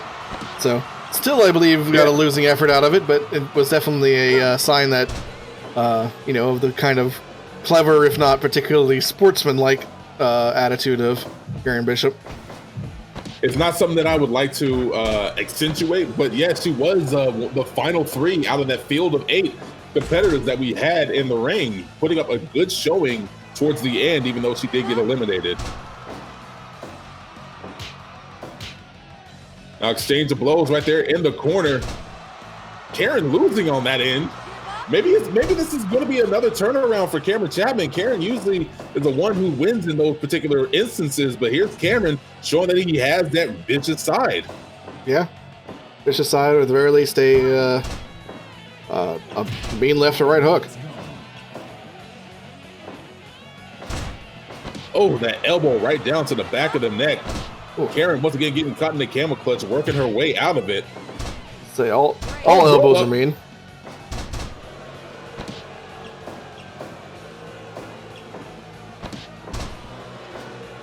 Ooh, yeah. Karen already catching her breath there briefly. It looked like she might have been a little thrown off guard by this match so far. Oh, yes, indeed. Usually she's going up against people like Diamond Watts, who are just like, Cameron Chapman Juniors, but he's definitely working a little bit faster, a little bit more at a frenzied pace compared to the likes of Diamond Watts. Yeah. But Karen doing the smart thing, getting her breath outside the ring. Yeah, where there we see that cleverness, that unsportsmanlike cleverness coming back into play. Another arm toss. Right there to a running elbow drop. Oh, Karen with that low drop kick to the back of the knees. And a high drop kick from Cameron. Doing whatever she can to try to take down the trunk of the much faster man. Whatever she can to get a speed advantage. Just a 2. Another one. Another body press right to the back. Doesn't wait around for that time. Nice little sitting cutter there. Wing clipper. Ooh. And the party is over. Nice little double knee to the back. Once again, that sliding, kneeling cutter. Oh. Smacks the kick into her and sort of lays on it. That chop brings it down. That rotating frog splash. Nice body press after that. Cutter. There you go. Cameron Chapman is not letting her up. Yeah, Cameron's doing the whole business here. Yep, nice. Yeah. Nice, solid, quick match. Well, that was a pleasant surprise this time around. Yeah. I would say it's one of those things where I would have assumed that this match would have gone longer, but it is one of those things where once Kam'Ron kind of got on a roll there, that was kind of all they wrote. Yeah, from super kicks to drop kicks to sliding cutters to diving off the top rope. Kam'Ron was not giving Karen a chance to catch her breath, and it was really showing off early in the match, 5 minutes in, and already she was having trouble trying to keep up with him in that new fast and flashy, fierce style that he had. Yeah. Yeah, the flashy style, that fierce style, cutters and all that type of stuff. None of those are more flash than substance. That you get hit with a cutter, it's going to hurt. So it's not surprising that she was perhaps thrown off her game by that, and thrown off the game by, of course, Cameron's win-loss record. So those things where if you go into that only rating the that byline, you're definitely going to come out just like Karen did. Yeah, yes, indeed. So maybe right about now, this is either a chance for Kam'Ron to keep the momentum going into the league, or that's just people who have not been able to scout this new style and this new ferocity that he's been showing inside the ring. Who knows? But for right now, that puts him at 2 in a row after going 0 for the century for the majority of these weeks of competition. Yeah, he was not having a good run, but then again, his run was mostly with his main rival, Martin Valentine, and Martin Valentine has still basically found many, many ways to kind of weasel his way through to victory after victory, even in competition against other people. With against Maria Garza last week. He got one more victory over Kam'Ron the week prior to that. But yeah, it's one of those things where he's doing well on his own, and it just seems like Kam'Ron needed the moratorium that you put in place to kind of prove that he was in fact worthy of the spot he had, and worthy of once again going and fighting Martin in whatever future they have together. Well, let's see what happens when they are on a collision course. Collision course. Jesus Christ. Collision course. It's a long day, apparently. But we'll see what happens when they get on this collision course in the league. Martin Valentine is in competition later on tonight, but we will see what happens there. We have one more intergender match later on, speaking of the devil. So let's go ahead and get that started. Yep, later on, starting now. So we'll get that started in just a second.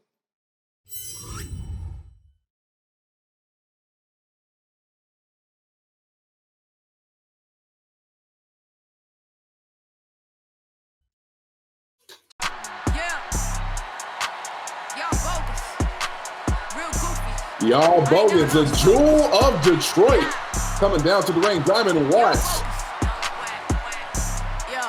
Another person who has a, let's say, a tumultuous win-loss record. Yeah, definitely. Let's see if she can find herself in a better position. And now, Kareem Kelly is a weird little position right here. Put himself in some good matches, for instance, that battle royale that we had to determine the TCW heavyweight champion, but ended up losing against Kam'Ron Chapman, the first win in Cameron's career here at TWF. So he's vulnerable, but he's also showing that he can win some big matches. So it just determines who it's up against. Yeah.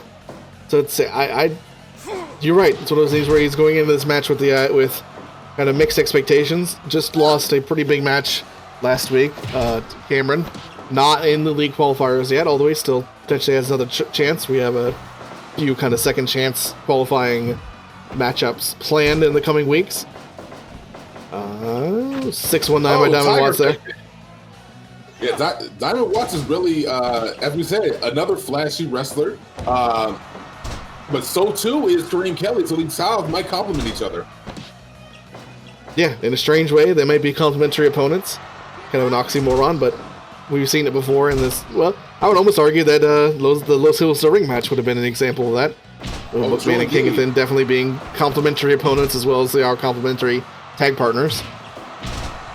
Oh, that rolling soul, but right into that capo kick. Flooring Kareem.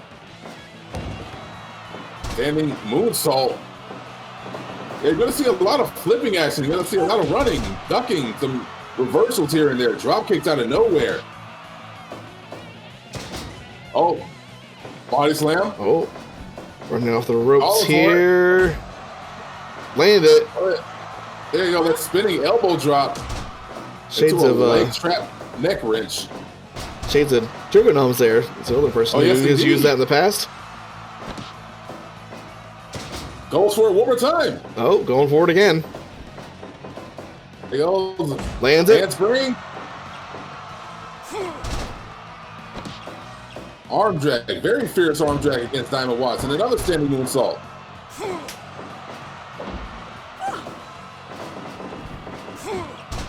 Over against the rope. Oh, blocks it.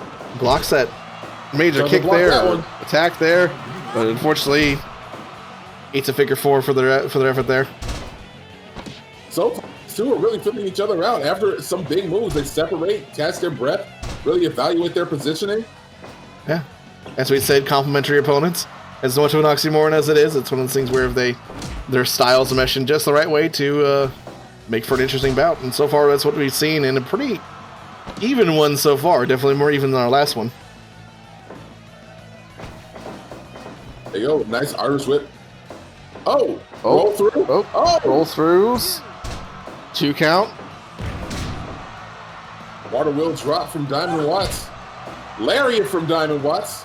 Nice lariat there. Attempted a wheel kick. Oh! Oh! Well, isn't that a surprise?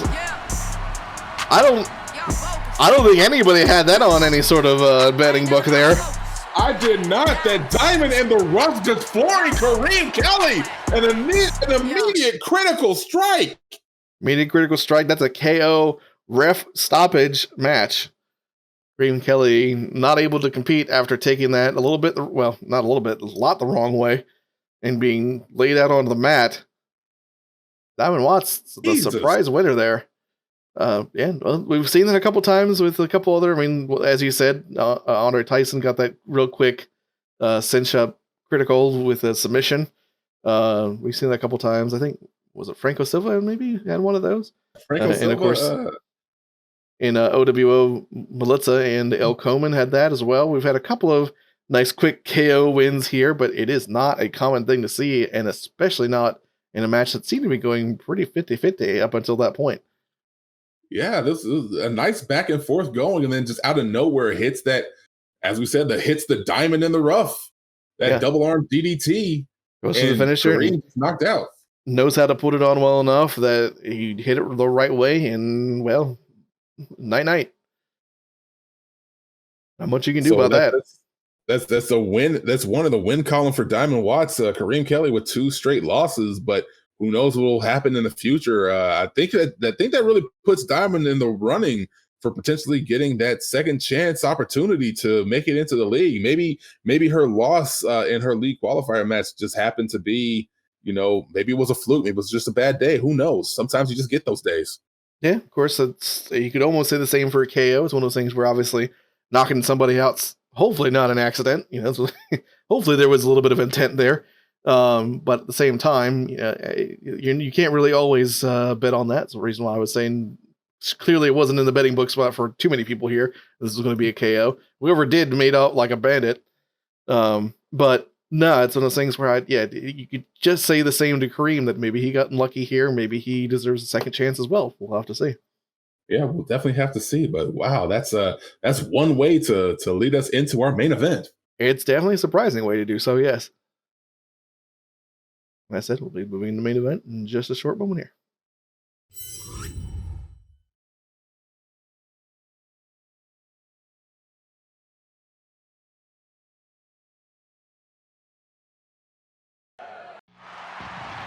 Now we had medical personnel take a look at Kareem Kelly backstage. It looks like he ended up getting a little concussed with that double arm DDT from Diamond Watts. He even decided to come backstage and check up on him. Really, some of our better talents here understand that we are here to, despite being competitors, we are still colleagues in this game of action sport, of combat sports. So really good, really nice to see Diamond Watts check up on Kareem Kelly. Yep. And person that doesn't necessarily seem to agree with the idea that they're colleagues entering the ring now. Yeah, the man who brings a sickle to a wrestling match. Yeah. He goes in like a farmer. It's looks kind of like a farmer too. Not this guy though. Not this guy. Now, this is a triple threat elimination match for the #1 contendership of the TCW Heavyweight Championship. Fight. Now we had Jacob Satt put on some amazing matches before.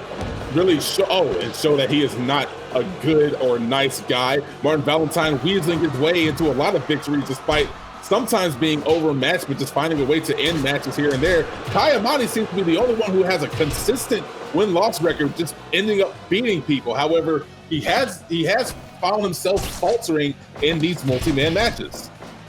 Yeah, of course, Martin Valentine, we talked before. The man who is won over and over again against Kam'Ron, has finally starting to have matches outside of his rivalry with Kam'Ron. Won those two, but some of those things where I don't know if he's necessarily had too many multi-man matches under his name yet. So this is definitely a new thing. Oh, and there goes that sickle. And yeah, what a hell of a busting him open. What a hell of an opponent to go up against. Although, for people who don't like Martin, maybe this is a little bit cathartic. I don't know. There's not too many people that I dislike to the point where I go, you know what? I want to see that man get sickled. I mean, yeah, if there is anybody, it's definitely Jacob Sapp that I want to see sickle. But we're not going to see that happen because he's the one with the sickle. Clearly, what we need to do is find another farmer who's a wrestler who brings in another sickle. Fight fire with fire. So I got to go around and scour farmers only for wrestlers? Yeah, you have the farmers only dating app, you can get the farmers only wrestling app, and maybe one of them can get you a sickle. You don't have to be fickle to find a wrestler with a sickle. Apparently not, considering you already did. So far, this is the right kind of chaos that I do enjoy. Just back and forth action. And soccer ball kick right to the lower back. Definitely befitting a triple threat match here. All three men going at each other in various ways. Now, what we're seeing that a lot of people don't understand, even though this is an elimination match, you will see a lot of broken pinfalls because what the whoa! Hi, knocking the combination. Crap out of Jacob Sapp there. Low kicks to Kayamani. Oh, that stomp right to the back of the head. But yeah, to finish your thought before that surprising little setup by Kayamani, even in situations where we're looking at the elimination match, all wrestlers are going to want as many of the eliminations as possible, so that's the reason why, as you just saw, you may have people with fighting over a pin, even if it would technically be advantageous to them. Oh, there goes a roll through. More pins that you get, the better it looks on your sheet. Oh, and there goes a double power bomb on Kayamani. Yeah, little temporary alliance to get Kai out of the way there. Yeah, Kai seems to be the one that's the biggest threat out of all of these people because he's the one with the better win-loss record. And so far has been putting on the comparable win-loss record. Yeah, so far has been putting on the more importantly, probably at this point, the best offense. Minus the sickle, of course. Yeah, true enough. Although Martin's definitely getting his case kick. Oh, there's that combination once again. Surprising to see either one of those men go as fast as they did. Nice little suplex to get Kai out the way, and then those short kicks to the head. Oh, Martin called for something, but right to the back. Yeah, all he called for was the elbow to the back of the head. Oh, kick right to the ding-ding. Ding indeed. Strike to those ring bells. Uh-oh. Here goes that package powerbomb. 2.9. Near fall. Near fall. That happened. Yeah.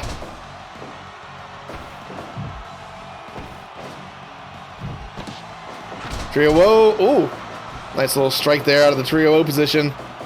Kai just kind of celebrating by running the ropes, apparently. There goes. Oh, near fall for that. Oh, and finally. Well. Oh, and there goes that sickle again. Not sure what Kai's plan there was. Either he was working up into something big or he didn't quite know what he was doing. Exchange of blows back and forth. Drop kick. Oh, victory from, no, I was about to say victory from Martin, but that was actually all Kai's. Oh, got a cutter response though. Oh. Yeah, now they're going after. Oh, that Dodon Ray.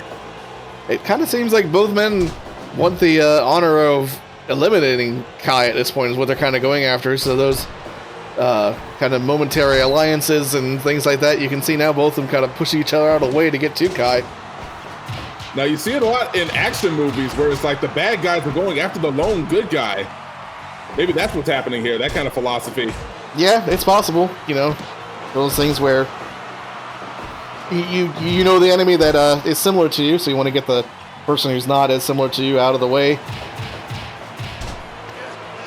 Easier to beat somebody that you know than to beat somebody you don't know. Oh, elbow drop with the pin. Kai letting it happen.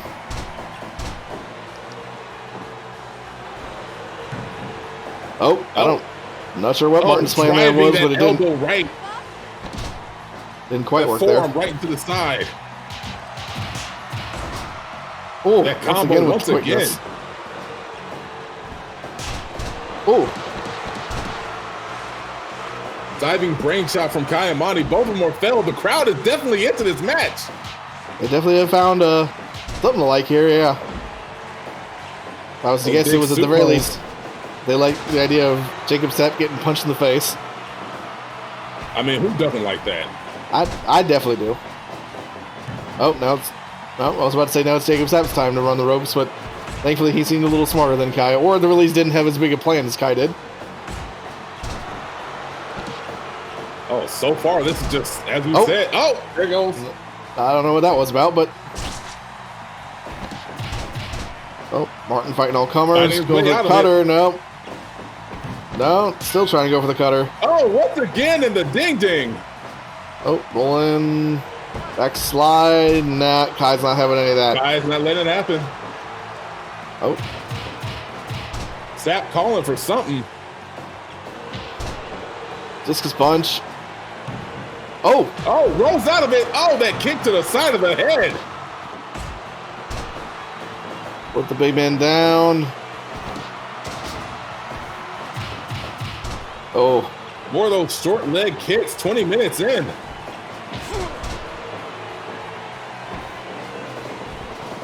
Kayamane goes down. Oh. Tilt-a-whirl arm breaker. To a flying lariat.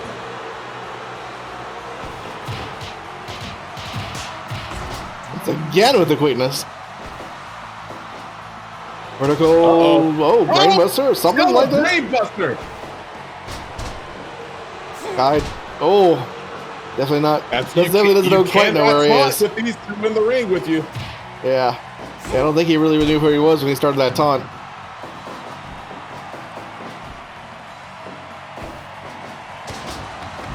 Uh-oh. Ooh, now we got Sap out of the ring.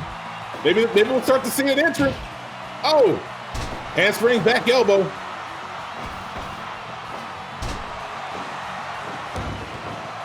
That carryover headlock.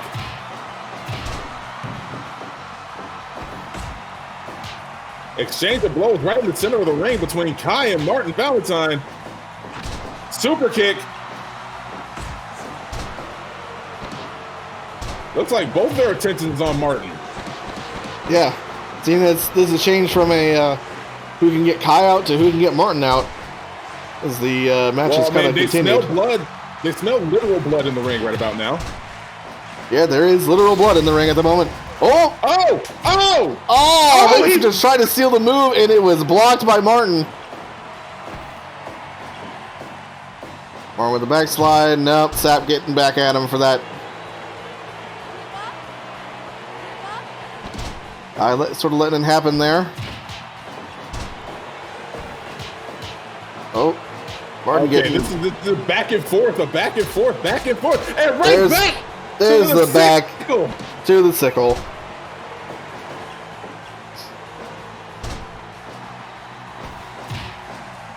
Uh-oh.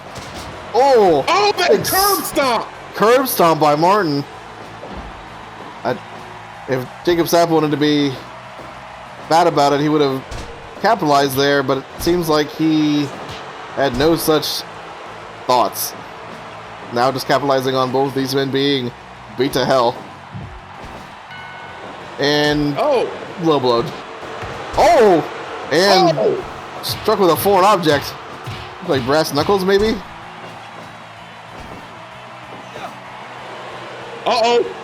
Fall of man on Jacob Sapp! Oh, but knocked out of it immediately by a massive kick. Kai calling, nope. About to say Kai calling for something, and that something was getting smacked in the back of the head. Oh, still a 2.9 near fall though.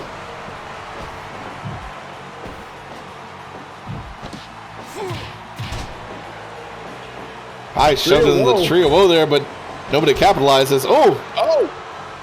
That diving complete shot.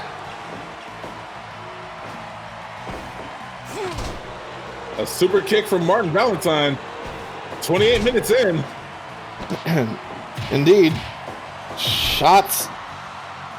Ring just covered in blood from what has to be those sickle shots from Jacob Sapp on both of these men at this point. I don't know who's bleeding more or how much it is. Oh, well, now I think I know who's bleeding more. Follow man on Koeman. Oh! No! Roll through.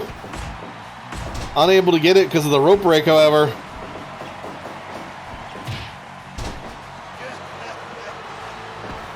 Jacob Sapp getting... the package. One. Oh, Kamagoe.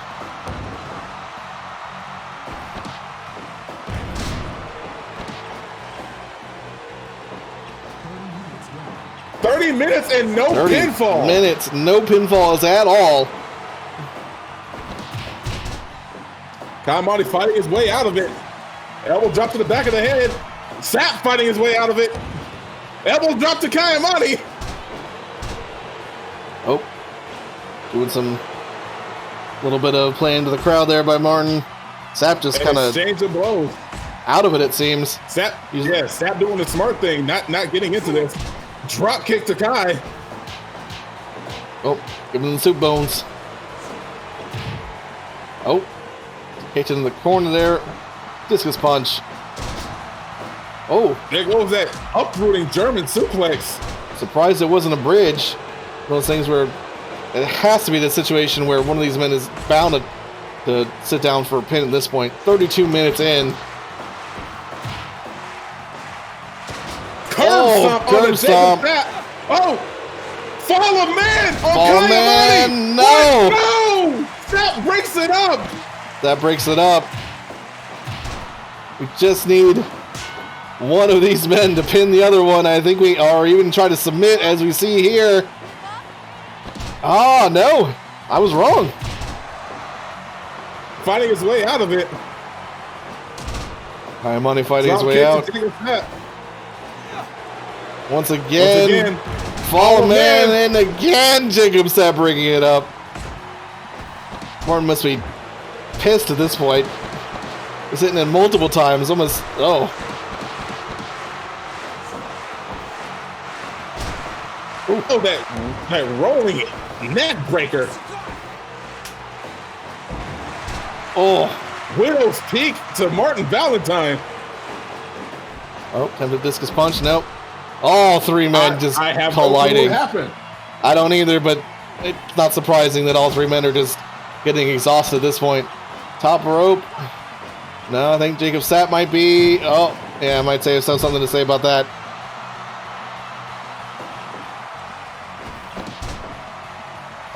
Drop toe hold on the Martin Valentine's reversal.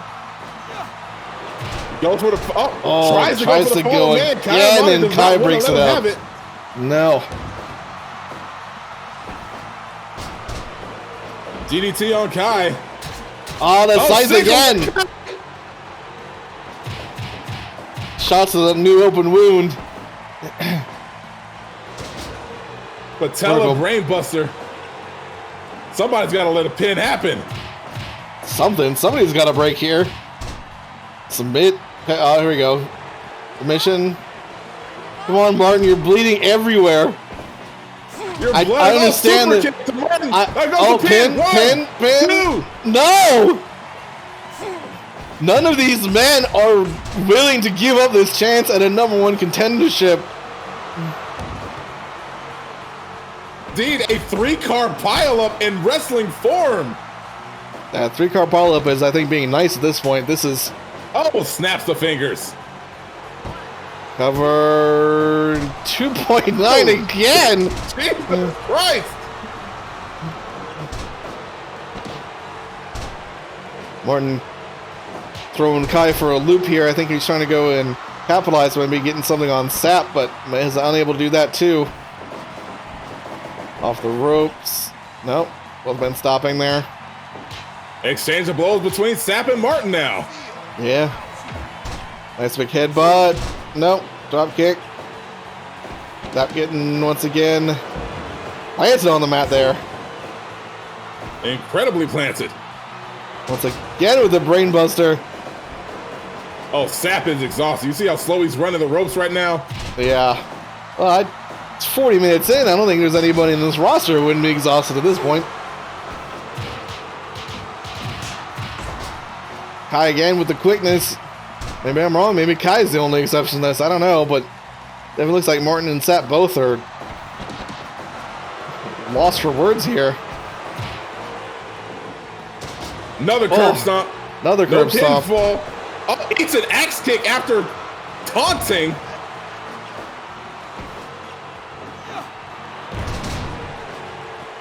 Scythe again. There's so much blood in this ring at this point. If this does not end soon, I'm worried if this will just turn into a ref stoppage. 2.9! Kai kicks out of another fall of man.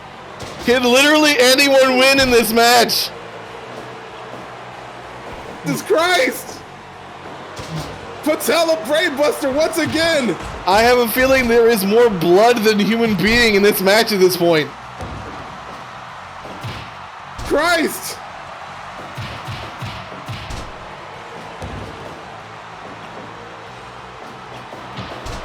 You can say it right now. I'm kind of at a loss for words. One of those things where just this is continuing is basically the only sort of thing you can say at this point. Roll up. 1, 2, a 2 count. 44 minutes in and we're getting 2 counts. Ladies and gentlemen, I think one of these men is going to die before this match is over. We don't know. 10 seconds left. It's over. That's it. We went to a time stoppage in an elimination match. We went to a time stoppage in a 3-way elimination match. As you can hear, Jacob Sapp's music is playing as Jacob Sapp continues to just run through the two of them. I'm not even going to try to stop him. I don't even know if that's necessarily... I don't know if Jacob Sapp was even necessarily the winner here. I mean, it says win up there in the corner, but I mean, really? I don't know how you can do a judge's decision on this kind of match. I mean, really, the only reason why I would say the judge may have said Jacob Sapp was the winner because it was the least amount of Jacob Sapp's blood on that canvas at the end of it. But other than that, I would say that was a 3-way tie in the first actual, I would say, official three-way tie in TWF history. First tie in TWF history, in my opinion. I don't know about if you would agree with that. We're gonna have to find some way to come up with something right here. Like, I don't know, maybe Kai versus Martin, and then winner faces Jacob Sapp. Yeah, it's possible. I would say they definitely need a break after that one, though. I don't think that we're going to see these two again tonight, but definitely later on down the line, maybe next week. But yeah, that 45 minutes of just that. Yeah. I don't even know if you can call that wrestling anymore. That just, as I said, and I was being relatively serious, I did not expect that match to end until one of them was legitimately just unable to move. So we almost got to that point. We almost got there. I think if this was a 60-minute time limit even, or heaven forbid, no time limit at all, we would have probably gotten to that point where one of them was just knocked out on the canvas. But I don't know. I personally would call this a three-way draw. The judge's decision seems to dispute that, but it's one of those things where I don't know. It's one of those things where we don't necessarily have even the judge's decision in front of us. It's for all we know, it was just a renegade judge saying, "Yep, Jacob Sapp was the victor."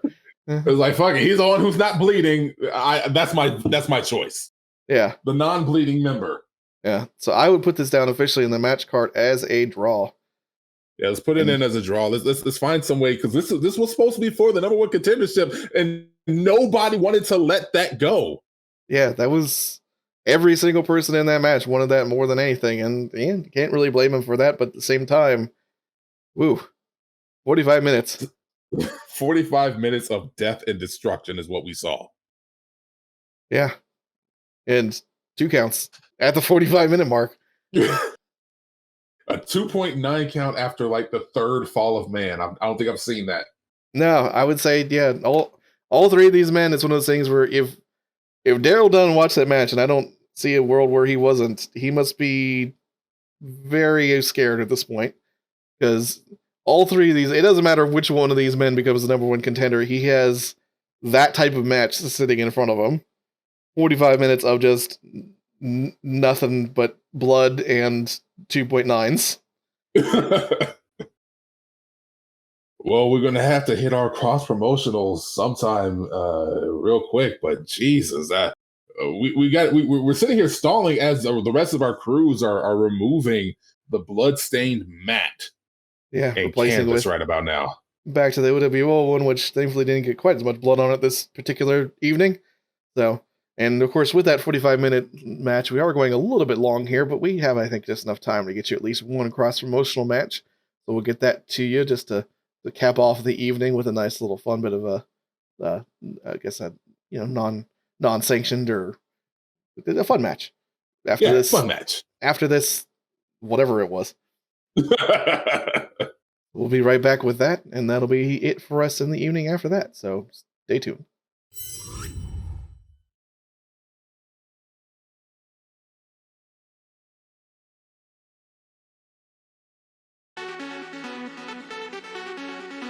Well, seems like we're kind of backstage, actually. It seems that the mat may not have been a sparable here. Oh, yeah, this looks like our training grounds. It does. It looks like kind of the back gym that may happen for the wrestlers here. And, I see. I see what's going on here. Fight. I guess they finally decided to go after it. For those who didn't see the match card, this match apparently is actually for the unified unsanctioned Gremlin title. So, seems like Nommz may have put it back on the line, or, hell, made a belt in the first place. I don't know where he got a belt from, but yeah, like I didn't give him a budget for it. I don't know where he came from with this. Yeah, I definitely didn't give one to Xain for that either. So I don't know. They must have bought out of pocket. Yeah, matter of fact, hold on one second. Let me check online. Check what the Twitter sphere is saying. Did someone catch him buying it from an Etsy store or something like that? That'd be an interesting Twitter post. No. They had a GoFundMe for the damn Gremlin title. They did a GoFundMe with the what? Who put money in for they only needed to raise $25, but like it took them 3 days to get that money. Who paid $25 for a Gremlin title? Who gave them $25 for a Gremlin title? I want names and I want addresses of the one person because it's only $25. There was like 48 patrons for this $25 Gremlin title. People offered up 25 cents. Well, you know what? Actually, 25 cents. Even I might have put 25 cents towards a Gremlin title. No, you don't put 25 cents. Not to these delusional, whatever they are, gremlins. Gremlins, yeah. I mean, they are gremlins. It is the match, the title they're going for. Jesus, I'm pretty sure that's against the TOS. I would also point out that this, the title that they're going for is still unsanctioned by definition, so it's one of those things where they could call themselves a champ all they want, but that all they have is a belt. This is not a title so much as it is an actual physical belt. It would be like me wandering in with a leather belt and saying, I'm the world heavyweight champ. That's not how this works. I mean, even if it does have a shiny belt buckle, that doesn't mean I'm a champion of anything. This is definitely very true. Like, winner here gets a belt, but it's not a title. It's not a title. It's just literally a belt. I mean, I could say the same thing, just like you said. Just go to Men's Warehouse, grab me a belt, and I'm a champion. Yeah, and it would definitely be more than $25. That being said, match going on in the ring is not terrible so far. I have to give them the credit for that. They seem to actually be caring about this totally not belt or not title. They're taking it seriously, despite the fact that this is a very unserious situation that they find themselves in. Yeah. Our referee back here is a man who normally is back there for our gym matches, our training matches. So. I mean, yeah, we have a surprising amount of trainers back here. Not only just training the participants of the match, but also training the refs. Oh, a near fall from Drago. Near fall already. 8 minutes in. Got himself the Gremlin Championship. That's not a championship. 8 minutes in, he almost got that Gremlin belt. Another near fall. Oh, little tag to the back of the head there. Have met his match right about now. Well. One of those things where there was in that angry back and forth we talked about before after their tag match, there was a lot of talk about how nice high angle dropkick. Xain got carried in this match and so on and so forth, and it was actually Enyo who got the victory. And I would say if Xain loses here, there may be some validation to that point, but you know, we'll have to see. I suppose. Imagine losing to Drago Nommz after talking all that smack. Yeah. Although honestly, imagine losing to Xain after talking all that smack. Kind of goes both ways. True. Yeah, you do got a point there. The only difference is at least Xain has been put in like some high-profile matches, despite getting a potential loss out of this if he does end up losing. Yeah. Oh. I don't know what it is about Drago Nommz that tends to tucker out Xain more than any other opponent that he's been up against, but I don't know. It just seems like he doesn't have the same. My God! Yeah. That's as you were saying it became true. Xain has had excellent matches against other opponents. It just seems that for some reason, Drago Nommz has become his kryptonite. So there you have it. I guess the person who claimed to have the belt in the first place, person now actually has, as far as I am aware, a belt, a title. No, not a title. It was established as not a title. It's just a belt. It's literally a physical belt. A literal physical belt. I don't even know what this. Drago Nommz be on it all night. He be on it all day. Stay up pimping. You want me? You can find him in the A. He's on that kryptonite. Kryptonite for Xain Alopex. The literal belt. The Gremlin. I'm not calling it a title. The Gremlin belt. The Gremlin belt. I don't even know, what does this belt look like? We haven't seen it yet. We have to get a shot of what the belt looks like before we go off the air here. We need to see this. We definitely need to see this. First of all, let's do the yeah. I don't know if we really have a new champion or anything. Put air quotes around that. Air quotes. Put Nommz. There we go.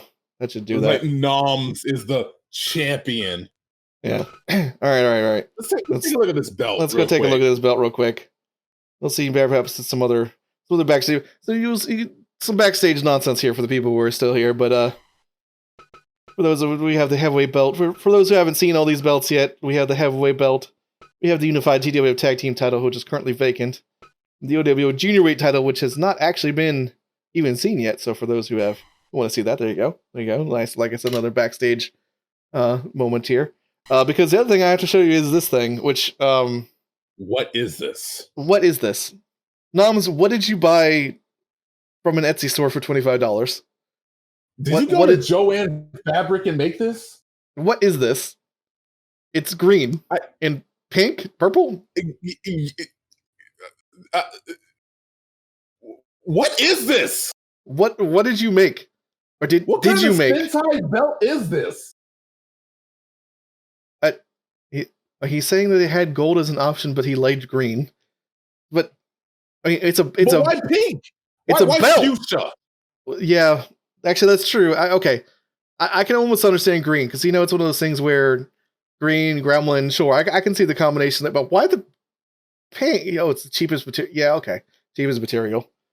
They were having a belt right here. They were having a sale apparently, and considering they only bought this belt for $25, is that actually? If I bet I could bite into the plate of this and it would snap. Like this isn't. I wouldn't be surprised if it was chocolate. You know what? Yeah. Is this foil? Is this green foil around a chocolate belt? Did you just buy a chocolate belt for $25? Because honestly, if you did, that's a pretty good. That's a pretty good price, actually. That's a hell of a lot of chocolate. For the size of the belt, that's a lot of chocolate. That's a lot of chocolate. I mean, even if it's Hershey's milk chocolate, which is like the shittiest chocolate ever, which is not chocolate really, but it's still a lot of chocolate. It's $25. Yeah, that's a decent amount of chocolate. I'll have to admit, if this is chocolate, you may have not wasted your money. If it's actually anything but chocolate, though, what are you doing? What are you doing? So now we have to see if in the summertime he's walking down to the ring and it just melts into his pants or something. Yeah, if it just turns into a pink strap, in which case I don't even know what we do then. I mean, really, again, it's not a title; it's just a belt. You just bought a pink belt. There is no record for this. We are not keeping this on record. I mean, we are, but only because I think otherwise someone would get mad. I don't know. I don't want to hear Nommz cry. Yeah. Okay. I never want to hear another wrestler cry. And Xain just kind of gets real annoying when he wants something and you don't let him have it. So, I mean, that's the reason why we no longer have video games in the back, because apparently Nommz took away their Xbox. It was just always his turn on the Xbox. Matter of fact, I think I heard a rumor. Did you get that thing bronzed? Did you get the Xbox bronzed, Nommz? Did you get it covered in chocolate too? He says he might have. These two are the worst. I don't. This is why we try to keep them in separate locker rooms. Yeah, I don't know. But one thing I do know is that Drago Nommz, now I guess we have to call him as the unsanctioned gremlin. The unsanctioned gremlin champion.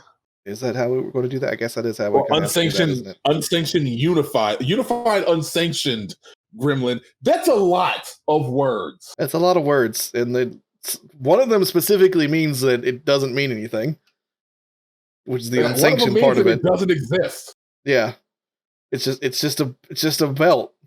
You literally bought a belt. Whatever. But we at least saw it. It joins the wonderful pantheon. I mean, look at this. Look at this belt instead. This is the one we have on Darios. It's not even my belt, and I had to say this is a quality belt. It looks like it's a beautiful belt. It's just nice black leather. You actually have gold on the belt instead of green.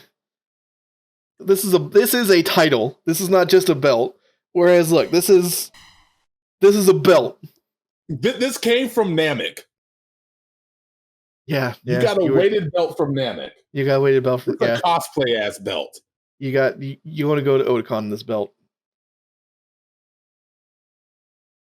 Anyway, that's it for tonight. That's no one recognizes your belt, Nommz. My brain is broken. We had a 45-minute match of death and destruction, and now we have a fucking gremlin title. Walk us out. We're already on the intermission here, but folks, that is it for tonight. It has been a longer one than even we normally do. because frankly, it was once again kind of revealing the backstage here. We did not expect that one match to go 45 minutes. So normally we have a few more cross-promotional matches, but it's already been about 3 hours since we started this one. So yeah, forgive us if I think probably all of us are a little bit tired at this point. So we'll be coming back to this wrestling and more league stuff and more of that fun stuff next week. We decided to take a pause of that to do some other fun stuff. Hopefully you enjoyed yourself. Yeah, with tag team, because of course we're working at the tag team stuff as well. And then of course we have the Gremlin nonsense. So, all sorts of fun stuff for tonight. But next week will be league stuff again. Just the Gremlin title threw me off. It's throwing everybody off. Head on over to youtube.com. Oh, wait, I can't say youtube.com/ComradeHuskyGame because I don't think it's there for you. But we'll put the link into the YouTube channel down here. Also, you can head on over to youtube.com/KillKaiju, where I do have a link to the channel. Yes. Yeah, he does have a link to the channel. The one thing up on my YouTube right now is, if you missed it, was the little vignette that I did for Mr. Nick, the mysterious man who showed up last week. If you missed that kind of vignette, the one that was set to music and had kind of the different visuals and so on and so forth, and you want to go back and watch that, I linked it on my Twitter as well, but it is the first thing I put on my YouTube channel. So if you want to go and see that. I also might be putting on some other things I'm doing in terms of, I started the Iron Man Game Low Crusader Kings with some friends over on another Discord channel that I'm in. If all things go well and those same friends decide to actually maybe pick up CK3, we might do a multiplayer game of CK3 Crusader Kings, for those who don't know. Kind of definitely a different mode of game than Fire Pro in just about literally every single way. But if you happen to like strategy games, that might be something to look for as well. But if not, then we're still happy to see you here every Wednesday for Wednesday Night War stuff. And happy to have your support for myself as well as Hyo Kaiju here. So I think that's just about all I have to say. Yeah, thank you guys for joining us. It's been a long one. Again, it's been a long one. The stream replays, once again, will be on youtube.com/Hyo-Kaiju. We'll let you know whenever they go live. They are going to be bookmarked, so you can just find the right matches that you want. Or if you want to watch the whole thing, you can watch the whole thing without filler, without breaks. Just goes right in from match to match to match to match to match. Very nice and tight. We want to thank you guys for joining us. Hope you're having a wonderful day out there. We'll catch y'all later. Deuces. Later.